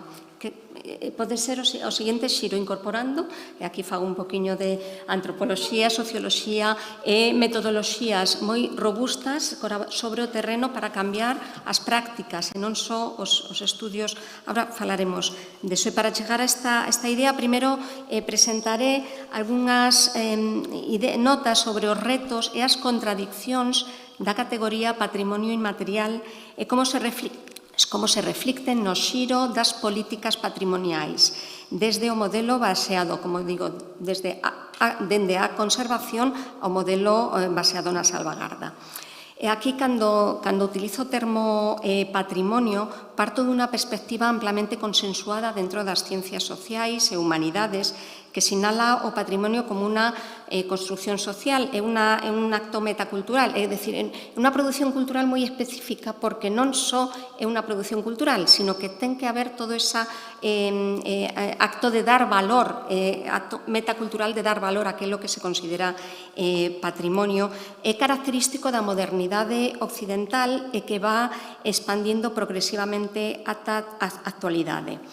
No proceso de desenvolvemento de instrumentos conceptuais, normativos e de xestión do patrimonio, o termo, non o concepto, sino o termo Patrimonio Cultural Inmaterial, PCI, é relativamente recente e supón unha serie de transformacións nas nocións máis expandidas do que Laura Jean Smith chama o discurso patrimonial autorizado. Se seguimos a definición que propone a Convención de 2003, ten en conta que a UNESCO firma a Convención en 2003, o Estado español a ratifica en 2006, e dentro deste modelo UNESCO, o PCI, o Patrimonio Cultural Inmaterial, fai referencia a prácticas, coñecementos, valores, crenzas, linguas que un colectivo considera parte fundamental da súa identidade e que desexa salvagardar e transmitir. Entón, a primeira idea que quero transmitir é que esta tipoloxía patrimonial, patrimonio cultural inmaterial, según o modelo de UNESCO, refiérese a isto. Pero isto non significa, e é unha das primeiras contradiccións, que a capacidade ou a calidade de inmaterialidade, porque nun sentido estricto todo o patrimonio, independentemente da tipoloxía patrimonial, calquer elemento que se considera digno de ser conservado e transmitido ten valores inmateriais. É dicir, a inmaterialidade é unha dimensión de todo elemento patrimonial independentemente da súa tipoloxía. Sin embargo, vou falar aquí de unha categoría moi concreta, esta modelo UNESCO Patrimonio Cultural Inmaterial, que non fai referencia a esta dimensión, sino a unha tipoloxía concreta sobre o termo. Pero agora o concepto detrás do patrimonio cultural inmaterial sí que ten unha longa historia. De feito, cando a UNESCO en 2003 crea todo este departamento dedicado a patrimonio cultural inmaterial, a raíz por las inequidades que ten as outras categorías patrimoniais. No sur global prácticamente non existían elementos nomenados como patrimonio dentro da lista de Patrimonio Mundial. Entón, para superar estas inequidades, crean esta categoría que recolle todo o que son as tradicións, folclore. Foi cando o presidente era de Xapón, e aí toda a... Bueno, non vou a entrar aí, pero o que sí que me interesa rescatar é que miran para facer ferramentas concretas e desenvolver políticas de protección, miran ao patrimonio natural. Que pasa co patrimonio natural? Non ten sentido pensar na conservación de un árbol concreto ou outro. Pensamos en ecosistemas, é dicir, as medidas de protección, conservación, ten que ver con posibilitar a vida que hai detrás de unhas prácticas concretas. Entón, o patrimonio inmaterial dentro da UNESCO colle ese modelo de protección da naturaleza para aplicarlo ao patrimonio cultural. Con isto, que quero explicar? Que o xiro das ferramentas ten que ver non especificamente con protexer algo concreto, sino con posibilitar os medios de vida que fan posible que, neste caso, a toponimia siga viva. A pesar de todas estas apariencia de novedade deste término patrimonio inmaterial, non se pode considerar unha acción nova. Temos dentro da legislación tamén a protección do folclore público, de todo o patrimonio etnolóxico noutras comunidades autónomas, e dentro de Galicia o que se considera patrimonio etnográfico. En definitiva, que todo isto que non é novo, pero sí plantexa unha serie de contradiccións. Vou presentar someramente unhas cuantas. La primeira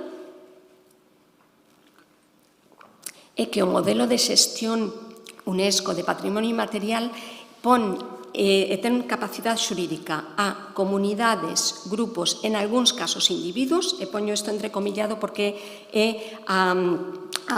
ten que estar detrás das propostas que partan das medidas de salvagarda. E isto en sí ten moitas contradiccións, porque quen forma parte desas comunidades, quen forma parte desa representación. Outra das contradiccións ten que ver con a creación de listas e as consecuencias políticas desas. Xa estamos? E tamén hai moitas achegas desta categoría. E a principal achega é o énfasis democratizador e o énfasis, de novo, nas metodoloxías participativas. Ten en conta que a construcción de o que na antropoloxía chamamos o réximen patrimonial, as burocracias patrimoniais ten que ver con as élites e ten que ver con unha construcción de unha modernidade. O patrimonio cultural inmaterial fai énfasis en unha democratización, en que non sexan solo unas determinadas élites las que están detrás desta tradición, e, por lo tanto, provoca tamén un xiro desde as tradiciones de tutela do patrimonio a facer os coidados, e volvo a insistir unha palabra que xa salió nesta mesa, o centro das políticas patrimoniales. Canto teño? 2 minutos, vale, pois,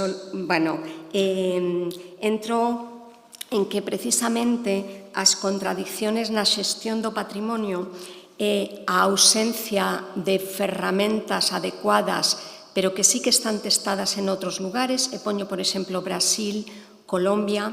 Aquí en Galicia temos un gran problema, e que temos unha legislación pionera en patrimonio, porque é a primeira de todas as comunidades autónomas que incorpora a figura de patrimonio cultural inmaterial, pero, sin embargo, as ferramentas de xestión siguen modelos plenamente obxectualistas, entón aí hai unha brecha que, por iso penso que a toponimia, que é pioneira en moitos aspectos, pode ser tamén en esta cuestión da salvaguarda. E aí, lo lanzo para o debate como que de feito na mesa anterior tivemos o que están a facer estas grandes profesionales da educación nos institutos no fondo investigación e acción participativa. Entón, retomar as bases da investigación e acción participativa xunto con bases metodolóxicas de traballo de campo etnográfico. Desde este acompañamiento plantexo a idea de políticas de salvaguarda basadas en acuerdos sociais. Se tecleades en Google, Colombia, Brasil, planes de salvaguarda do patrimonio inmaterial, están facendo cosas realmente novedosas, emplexando estas metodoloxías e xa bastante testadas. E aí, propoño que Galicia pode ser un pionera nesto. Iba a desenvolver todas as teorías de Tim Ingold, del habitar, que significa habitar o patrimonio, que significa habitar a toponimia, que significa que os rapaces, as rapazas ocupen e vivan a toponimia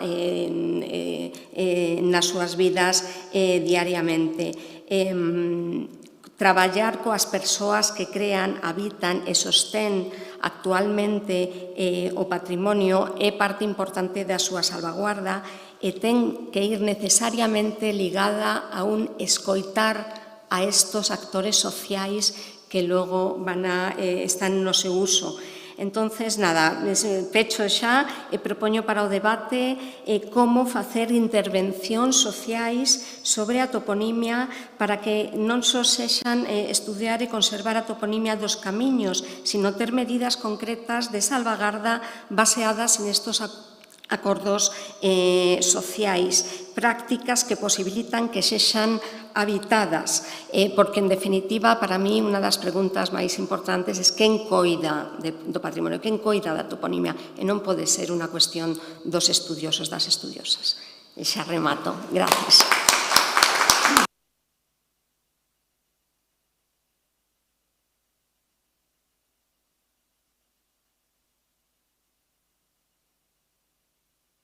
Gonzalo, cando queiras.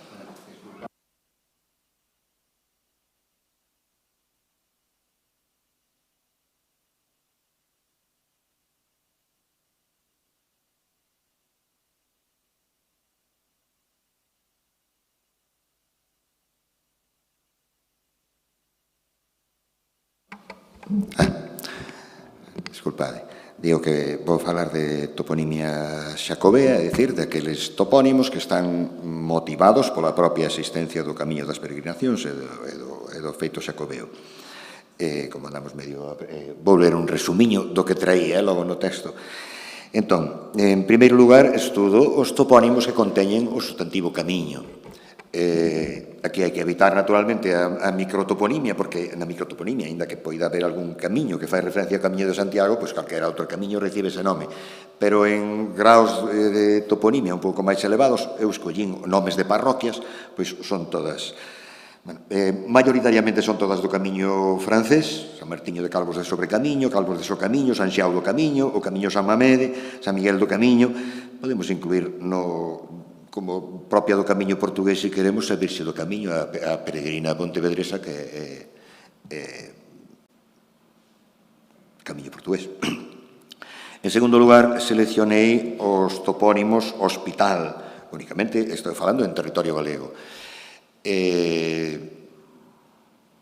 Este sí que permiten xa debuxar outros diferentes vías, maioritariamente da vía francígena, do Camiño francés, o hospital, lugar e parroquia en Pedrafita do Cebreiro, o hospital, lugar da parroquia de San Memede do Río en Porto Marín, que tamén motiva o topónimo o Alto do Hospital, na veciña parroquia de Nespereira, o Hospital das Seixas, San Bernardo, etc. Unhas do Camiño francés, da variante por Lugo, chamada vía Cúnico, outras variantes, é dicir, o desvío por Lugo e logo retoma o Camiño francés.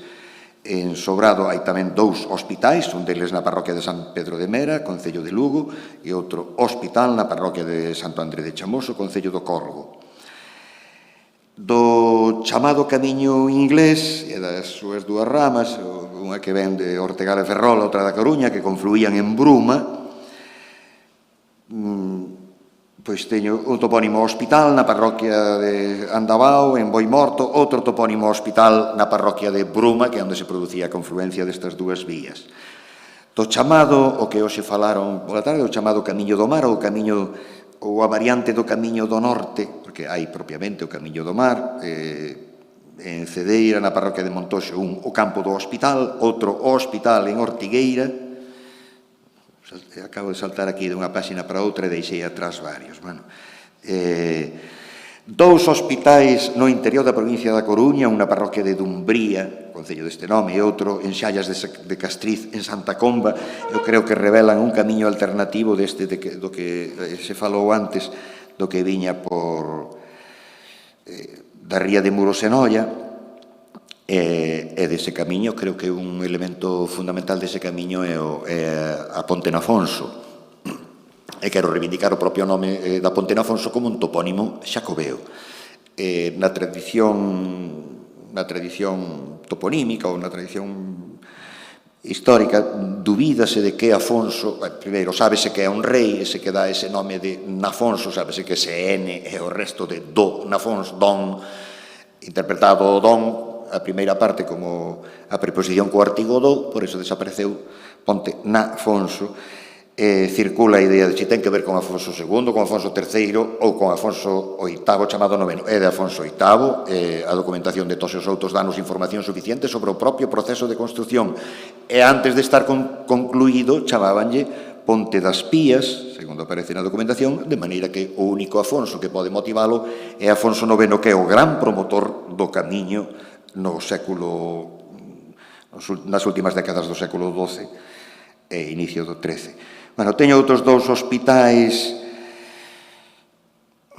saltei aquí varios, teño unha lista de topónimos hospital que tamén dan unha idea de diferentes camiños, algúns deles que deixaron de ter uso. Por exemplo, o camiño, xa entra no terceiro grupo, que é o topónimo Rozavales, e vou falar destes camiños desaparecidos, porque Rozavales é o nome dunha parroquia en Monforte, consérvase a documentación pola cal, antigamente chamábase Salvador, pola cal o rei Afonso VIII, alias IX, lle concede esta parroquia aos confrades da Orde de Roncesvalles, instálanse aí e pasa a chamarse Rozavales. O nome Roncesvalles ou outras variantes, en castelán Roncesvalles, adáptase no galego medieval como Rozavales, como un composto do verbo rozar e o plural do verbo val. Pois ben, é unha parroquia antigamente chamada Salvador, era un lugar importante Salvador porque aparece nas divisións territoriais do século VI, da documentación de Lugo e de Braga, e a entrada a Lemos por un camiño que na actualidade están intentando reivindicar. Era un camiño que viña que entraba por Viana do Bolo, e ora vou aos Vianas. Eu creo que Viana é o topónimo xacobeo por excelencia. A primeira Viana, o primeiro nome de Viana impono Afonso VIII, chamado noveno, non sei como chamar, vou chamar Afonso IX, imponllo Afonso IX a unha localidade que previamente se chamaba Reboreda ou Robreda. Durante un tempo ainda tamén se registra como Viana de Robreda e na actual Viana do Bolo. En 1206 é cando se concede o foral que lle cambia o nome. Xa teño publicado algúns traballos acerca de como este rei, o tempo que coincidía un foro de poboamento ou un foral, mudáballe o nome á poboación, seguindo o modelo empregado polo seu pai Fernando II en Benavente, cando lle mudou o nome a Malgrado. Creo que a primeira Viana é a Viana do Bolo, o foral é de 1206, aínda que non se conserva o dato, é dicir, o documento máis antigo que conservamos con ese nome é de 1209, pero fai referencia á concesión ou á construción da igrexa, como se di. a concesión de un foral, porque ás veces cando se concede un foral parece que se crea unha nova poboación, pero as poboacións xa existían, a localidade de Reboreda xa existía previamente. Xa digo, 1206, 13 anos máis tarde, 1219, o rei de Navarra imponlle o mesmo nome a unha localidade previamente chamada Hospital. E a Viana Navarra, ata hai moi pouco tempo pensábanse que eran topónimos prerromanos, ou non se sabía, non se tiña información. Hoxe que conocemos cal era o nome previo que tiñan, podemos saber cando naceron. A terceira, non paro máis que nesta, a terceira é Viana do Castelo, e tamén se conserva o foral de Afonso III, o Boloñés, onde lle muda o nome a unha localidade previamente chamada Santa María de Foz de Lima, e imponlle o nome de Viana. Creo que é o topónimo máis xenuinamente xacobeo. Primeiro, de onde se toma este topónimo? Eu sospeito, desde logo isto non vai poder confirmarse, eu sospeito que está tomado do nome da residencia de Turpini. Primeiro, está tomado da historia Turpini. Viana, en francés, Vienne, é a localidade onde reside Turpín, quen se encarga de contar como o seu amigo Carlomagno liberou de Incieis o camiño cara a Compostela. En francés, Vienne, en occitano, Viana, e na traducción galega medieval dos Milagres de Santiago, tamén Viana. Por que escollen este nome Viana? Porque permite etimoloxizarse como un adxetivo derivado de vía, a do camiño. A importancia das etimoloxías, ou máis que das etimoloxías, tal como entendemos hoxe etimoloxía, que é a historia e a orixe da forma e o significado dunha palabra, esta é unha cousa moi recente, é do século XIX. Pero previamente existía etimoloxía, as etimoloxías de Isidoro Hispalensis, etimoloxía no sentido moitísimo máis amplo, moitísimo menos científico, claro, é unha arte que axuda a desvelar que cousa ocultan as palabras que revela a íntima esencia daquilo que designan. Cítase o exemplo de cadáver, caro, data, ver mínimos, carne dada aos vermes. Non será certo, pero é enxeñoso, e así funcionaba esa etimoloxía. Non tiña nada que ver coa realidade etimolóxica tal como entendemos. No signo real pintaban un león, eles cando escribían en latín, a león chamabanlle legio ou legionen, sabían de sobra que era unha palabra que non tiña que ver co león, pero ao mesmo tempo o león era o símbolo que representaba esa palabra. Bueno, pois tamén Viana interprétase como un derivado de vía. Bueno, acabo xa con Viana, traía outras, traía de Crunia, pero xa se comentou, ou xa se falou aquí, que ata hai pouco non se sabía de onde procedía o nome da Coruña, e pensábase que era prerromano, o mesmo rei, tomou un nome dunha cidade non localizable da historia Turpini e aplicoulla á cidade que se chamaba Faro. Cando se compón os textos do Códice Calixtino, a cidade da Coruña chamase Faro e continúa chamándose Faro durante moitas décadas ata o século seguinte, ata o ano 1208, en que o rei lle muda o nome. Bueno, remato co de Viana, digo. Viana é o topónimo, un dos topónimos, teño aquí algún máis que ten que ver con isto, un dos topónimos xacobeos por excelencia.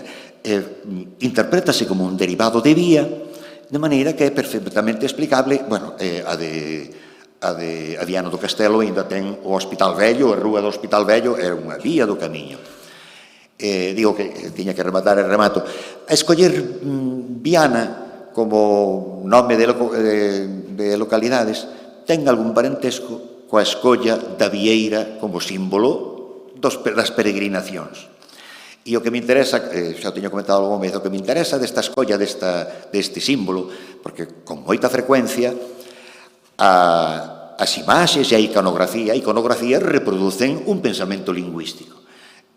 É así sempre. Pois ben, a vieira é unha imaxe nacida en lingua galega. Só en lingua galega se produce a confluencia dun derivado de Venus, Venera, con un derivado de vía, o auténtico nome da Cuncha, que era a Cuncha de Venus, lembrade o nacemento de Venus. Un derivado de Venus conflúe con un derivado de vía. É ao mesmo tempo o nome da Concha e é ao mesmo tempo o adxetivo que significa do camiño. Bueno, cando se publiquen as actas xa irá toda esta cousa, porque senón andamos un pouco apurados de tempo. Moitas grazas.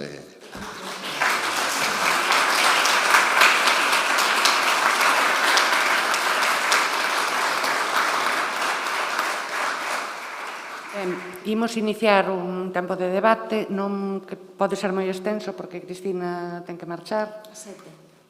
Bueno, vale, entón ainda nos dá, temos media hora para...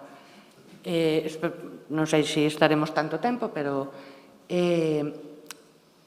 quería iniciarlo eu, o debate, volvendo a redundar un pouco na pregunta ou no desexo do título. Considerades que temos ferramentas suficientes? Porque un pouco a idea tamén desta mesa redonda era buscar o apoio do Consello, da Academia Xacobea e do Goberno galego para, aproveitando que ano que ven é outra vez ano Xacobeo, intentar organizar un congreso internacional de toponimia onde poidan vir especialistas de toda Europa e facelos partícipes desa necesidade de registrar a toponimia do camiño. Entón, credes que temos ferramentas suficientes desde o punto de vista patrimonial? O sea, bueno, ti que eres unha coidadora ou curadora do patrimonio, López Pereiro, que como representante da Academia Xacobea, para poder ser de alguna maneira ese elo de unión onomástico con respecto á toponimia europea. Non sei se a pregunta é un pouco vaga, pero, bueno, era a idea do título que...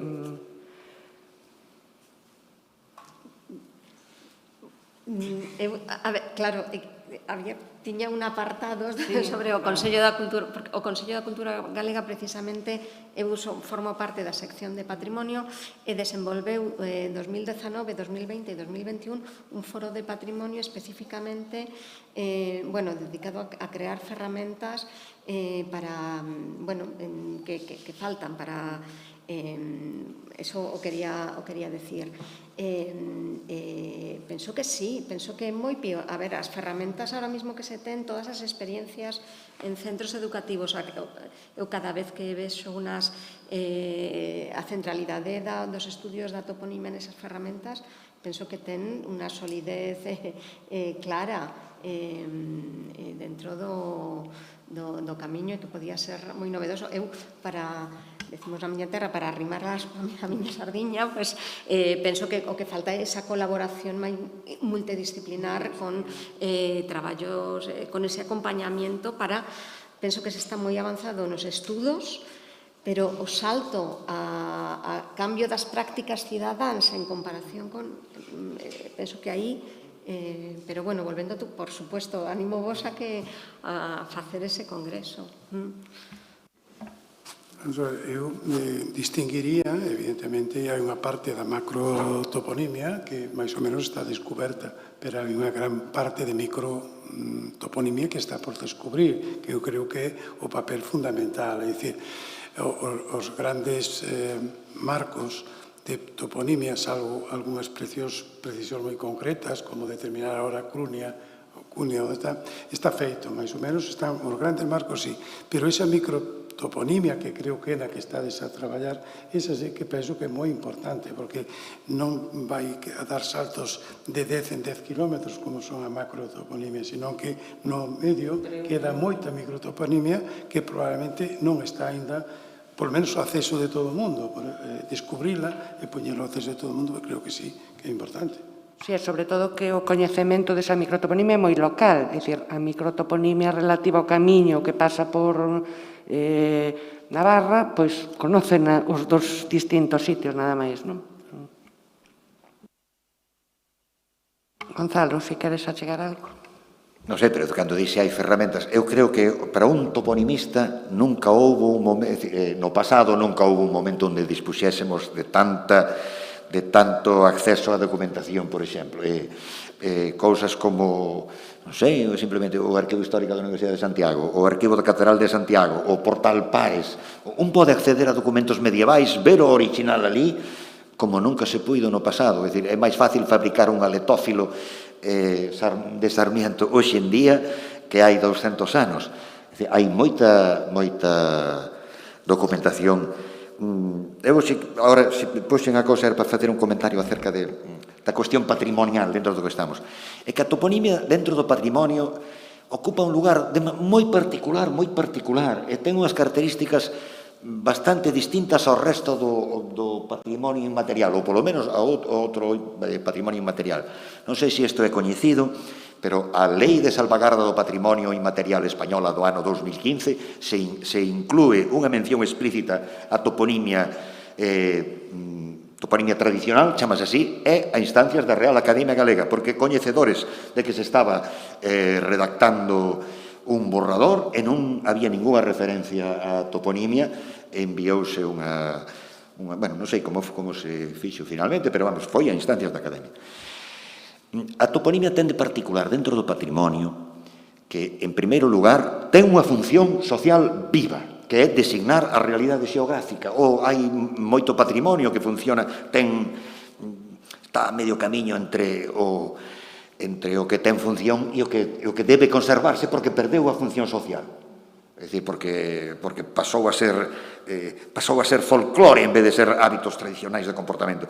Pero a toponimia ten unha función práctica que é designar o territorio, de maneira que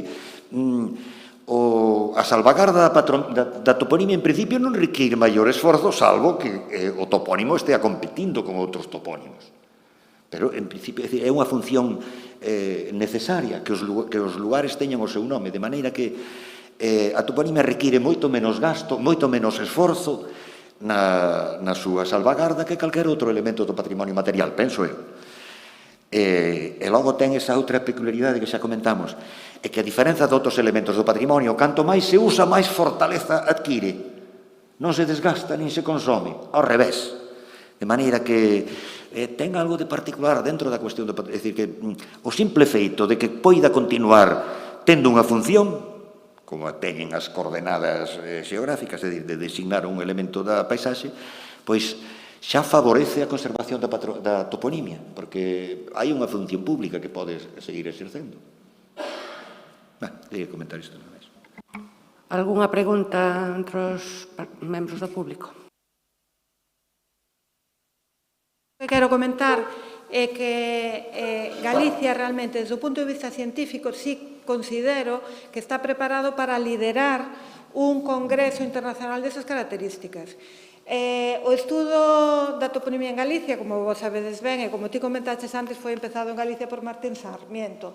Pero precisamente a riqueza da nosa toponimia ocasionou que houbera un interese polo estudo da toponimia desde hai moitísimo tempo. Despois, coa Lei de Normalización Lingüística e ca revisión do nomenclator que fixo a Comisión de Toponimia da Xunta de Galicia, iso tamén dou lugar a un acopio de materiais, a un estudo das fontes, a unha metodoloxía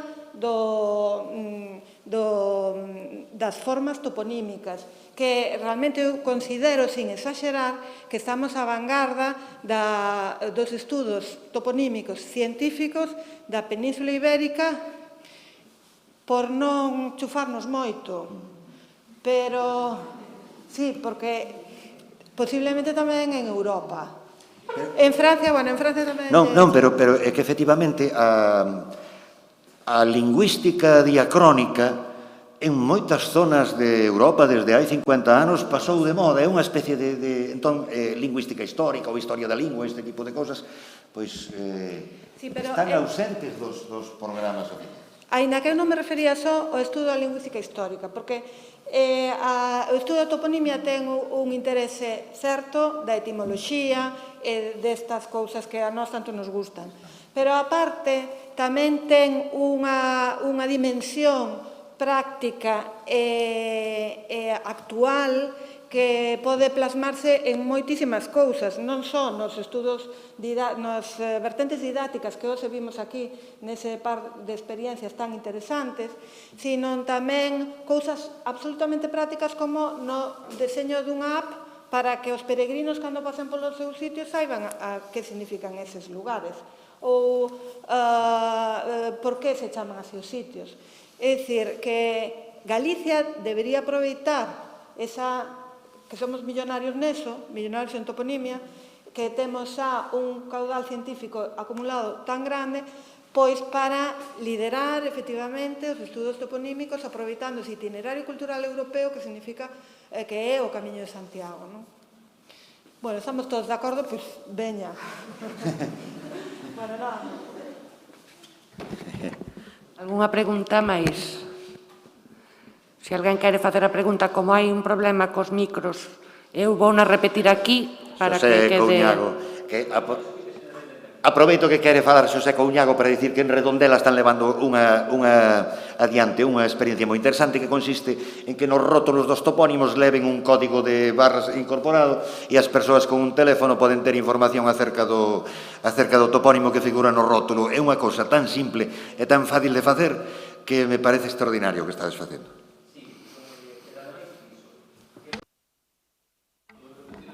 De inicio... Bueno, pregunta se avanzou, comentou un caso concreto de como se impediu que nunha área urbanizada de nova creación se impediu que se enchese de nomes conmemorativos e honoríficos e se utilizase a toponimia tradicional para denominar as novas rúas. Estas son as recomendacións do Grupo de Expertos das Nacións Unidas para os Nomes Geográficos, as recomendacións da ONU, da UNESCO, son as recomendacións normais. A toponimia conmemorativa e honorífica está moi desacreditada na xente interesada no patrimonio, pero sucede que entre a xente común e ás veces entre os que teñen responsabilidades municipais, pois tenden a pensar que esa é a única maneira de poñerlle nome a unha rúa, de maneira que... Agora, detrás de todo isto hai un problema competencial. Por fortuna para nós, a competencia en materia de toponimia dos nomes dos núcleos de poboación e grandes accidentes xeográficos é competencia do goberno autonómico, a diferenza do que sucede noutros territorios do Estado onde é competencia municipal. A competencia municipal atomiza todo tipo de decisións e non permite regularizar, é dicir, que a armonización que se fixo co nomenclator por ser competencia da Xunta sería imposible se fose competencia dos concellos. Moitos concellos, basta con falar con eles e enseguida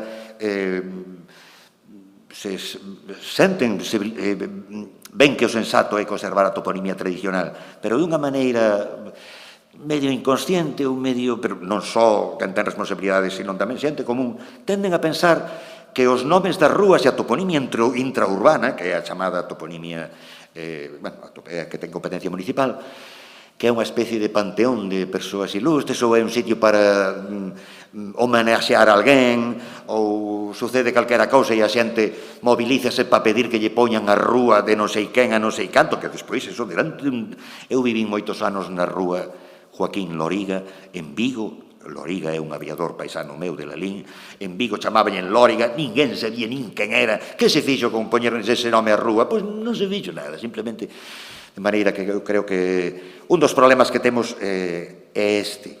Moitos concellos suscribiron, como aquel que se fixo con Vigo, que suscribiu Vigo unha especie de declaración xunto coas comunidades veciñais, xunto coa universidade e a Asociación Galega de Onomástica tamén estaba naquel momento, firmouse un documento de que se lle daría preferencia aos nomes tradicionais no momento de abertura de novas realidades urbanas ou prazas ou vías e non sei que.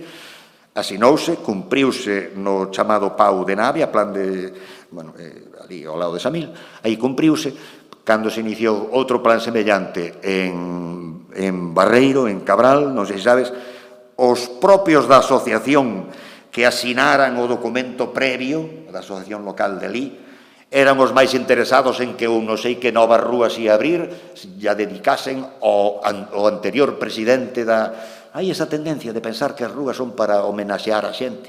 E esa é unha cousa moi recente, do século XIX, antes non existía. Hai 2 anos, creo que foi, esta xornada foi dedicada aos nomes das rúas.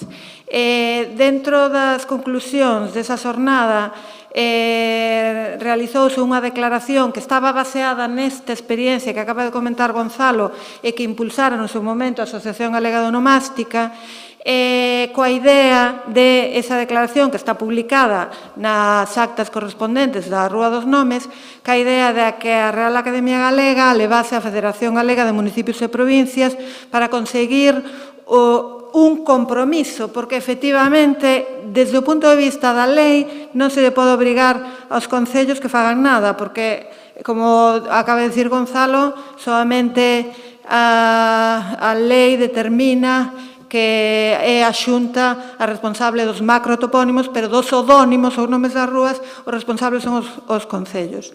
Entonces, estaba previsto levar esa declaración, tramitala por parte da Academia a Federación Galega de Municipios e Provincias, pero ocorreu un confinamento.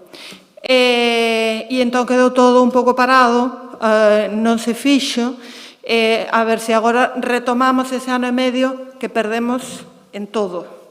Pero é necesario, fai falta vontade política, evidentemente, pero a idea é chegar a ese acordo. Aquí está Víctor, o presidente da Academia, que pensamos retomar eso e impulsalo a ver si... Pero a experiencia tamén nos di que eso ten que ser un recordatorio continuo, porque a pesar de que Vigo asinara iso, pois a tentación de poñer nomes conmemorativos é constante, é continua, pero polo menos hai esa posibilidade desa declaración sobre a odonimia que esperemos que se siga adiante. Nese documento de Vigo, permite comentar, porque para non levar únicamente a Asociación Galega de Onomástica, porque Xosé Couñago naquel momento tiña responsabilidade sobre a Federación de Asociacións Veciñais de Vigo e foi quen se encargou de que as asociacións veciñais tamén se sumasen, porque senón é probable que o Concello non fose tan receptivo. Claro, claro. É necesaria a implicación da sociedade civil, pero a sociedade civil só se pode implicar tamén se ten conciencia da cuestión, porque se non se dice a unha persoa, esta rúa, Castelao, poñemos a Castelao, sí, claro, todos estamos a favor de Castelao, todos estamos a favor de Rosalía de Castro, pero se se chamaba o Ponte do Boi, pois a mellor haberá que deixarlle Ponte do Boi, aínda que todos somos fans de Castelao e de Rosalía, non? Algúnha pregunta máis? Ben, entón, creo que a Ana Boullón, organizadora, e Víctor Freixanas, presidente da Academia, poden clausurar a xornada con unha breve intervención. Ben, entón, vou facer un pequeno resumo do que nos achegou esta sexta xornada de onomástica en Pontevedra, que esta vez versou sobre o Camiño de Santiago. Como sempre, os temas foron diversos.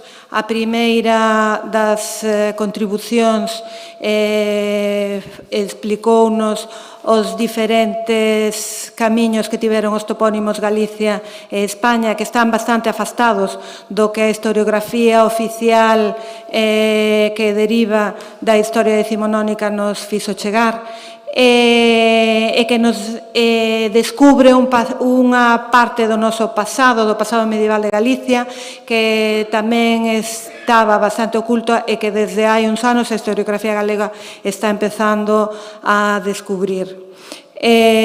Vimos tamén cal foi o vizosísimo resultado da onomástica de Santiago, de Sant Iacobus, por toda a península, tanto na onomástica, nos diferentes idiomas peninsulares, como na antroponimia, como se están difundindo os novos nomes derivados de Santiago, que era o máis tradicional, pero que agora se crearon un novo Iago, un novo Tiago, as novas maneiras de difusión dos nomes cambiaron, pero todo nos leva ao principio, que é o nome do apóstolo. o vizosísimo que é tamén a vitalidade do topónimo Santiago en América. Con esa exposición vimos tamén como se impoñían os topónimos coloniais barrendo case os topónimos originarios, como os conquistadores poñían os seus topónimos considerando terreo ermo o que estaban pisando, ocultando a realidade indíxena deses lugares, do que aínda temos agora centos e centos de testemunhos, como nos estivo explicando Pilar Cajiao. Despois tivemos esas experiencias didácticas que eu considero que son importantísimas, porque nos está demostrando a vitalidade que o profesorado está tendo nos centros de ensino para mostrar as diferentes posibilidades que nos dá a onomástica, nese caso a toponimia, para facer proxectos co alumnado que ademais utilicen a multidisciplinariedade, porque a toponimia e a onomástica en xeral e a toponimia en particular dá a posibilidade de traballar con distintos departamentos, porque teñen que ver ca botánica, teñen que ver ca zooloxía, ca historia, ca xeografía, ca arquitectura, co patrimonio arquitectónico, etc. Creo que estas novas dúas mostras van a enriquecer tamén as mostras que estamos tendo en todas as nosas jornadas. O traballo de José María Anguita ensínanos tamén a maneira, a metodoloxía do estudo da toponimia nos textos medievais e como, en certa maneira, ese estudo de crítica textual tan estritamente filolóxico ten tamén incidencia no descubrimento das etimoloxías, ou, mellor dito, das motivacións da imposición dos nomes medievais. E, por último, na mesa redonda, quixemos reunir a representantes de diversos organismos, da Xunta de Galicia, da Academia Xacobea, o Consello da Cultura Galega, para facer un convite, unha invitación para a organización dun proxecto, dun congreso internacional que poña de relevo a importancia da toponimia do Camiño de Santiago. Saberemos se ese guante, esa luva que enviamos ali acaba tendo reflexo o ano que ven, que tamén é ano xacobeo, ou non. Esperamos que sí. Creo que con isto, pois, son os contidos máis importantes que tivo esta xornada e espero que foran enriquecedoras para todo o público asistente, como desde logo foi para nós.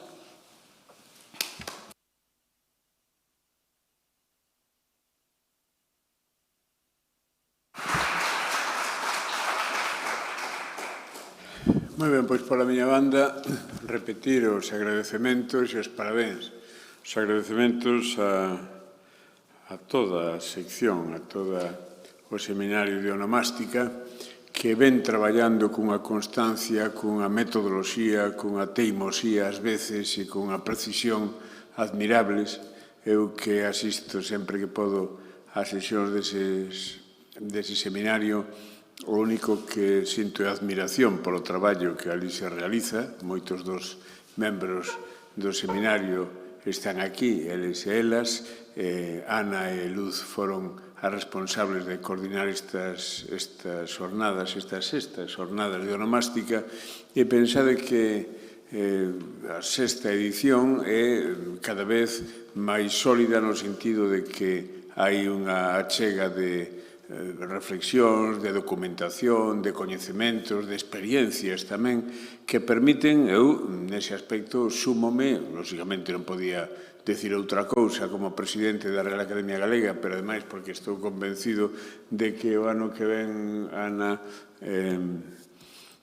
Luz, compañeiros e compañeiras do Seminario de Onomástica, sí que podemos lograr ese encontro internacional.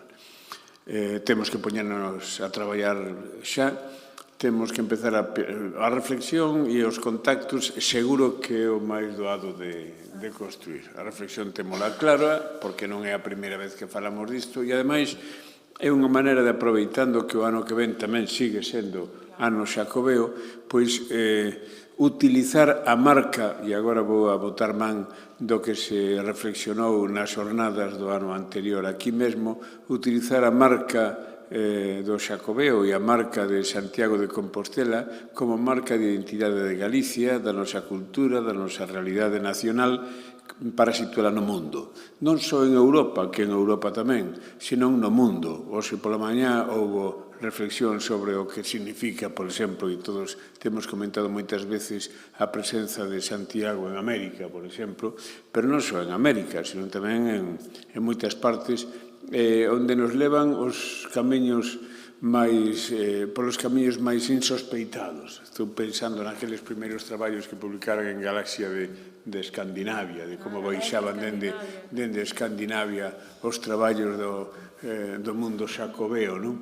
Ou como os que algo viaxamos por Europa adiante, por América, de súpeto topas a primeira asociación de galegos no mundo, da que hai noticia foi a Asociación de Amigos de Santiago en a cidade de Buenos Aires, no barrio das Luces.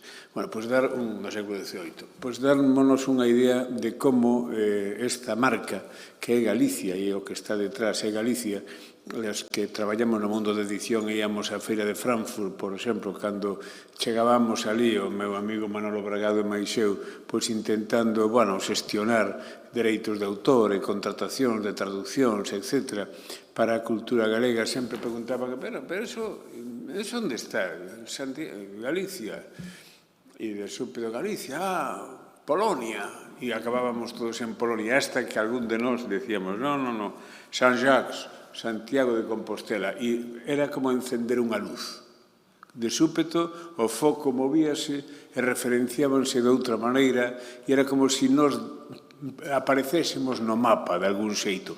Eso témolo que aproveitar, porque unha cultura non son só os, con respecto aos poetas e aos novelistas e estas cousas, senón unha cultura é a maneira de vivir e de sentir históricamente unha sociedade, a través da economía, a través da organización do territorio, a través das súas relacións internacionais, a través da súa representación simbólica no mundo. E Santiago de Compostela e o Xacobeo é unha representación simbólica do mundo que nos pode levar polos camiños da ciencia, da onomástica, para tamén abrir espazos de relación e, por tanto, de coñecemento e de coñecemento da nosa realidade para todos eses estudosos que logo levan polo mundo adiante a nosa identidade, a nosa lingua e a nosa cultura. Ademais da posibilidade de facer ciencia comparada entre as solucións dos distintos países e dos distintos camiños. Estou seguro que imos conseguir. Hai que petar nas portas das administracións, hai que petar na porta seguramente da vicepresidencia, ou se sinto que non estea aquí porque tivo que marchar o secretario xeral de Política Lingüística, ainda que non é competencia estricta da Secretaría de Política Lingüística, por exemplo, podemos utilizarlos como a ponte. Hai que petar no Estado español, porque a ver se nos convencemos de que nós tamén formamos parte do Estado, e, por tanto, este patrimonio tamén é un patrimonio común.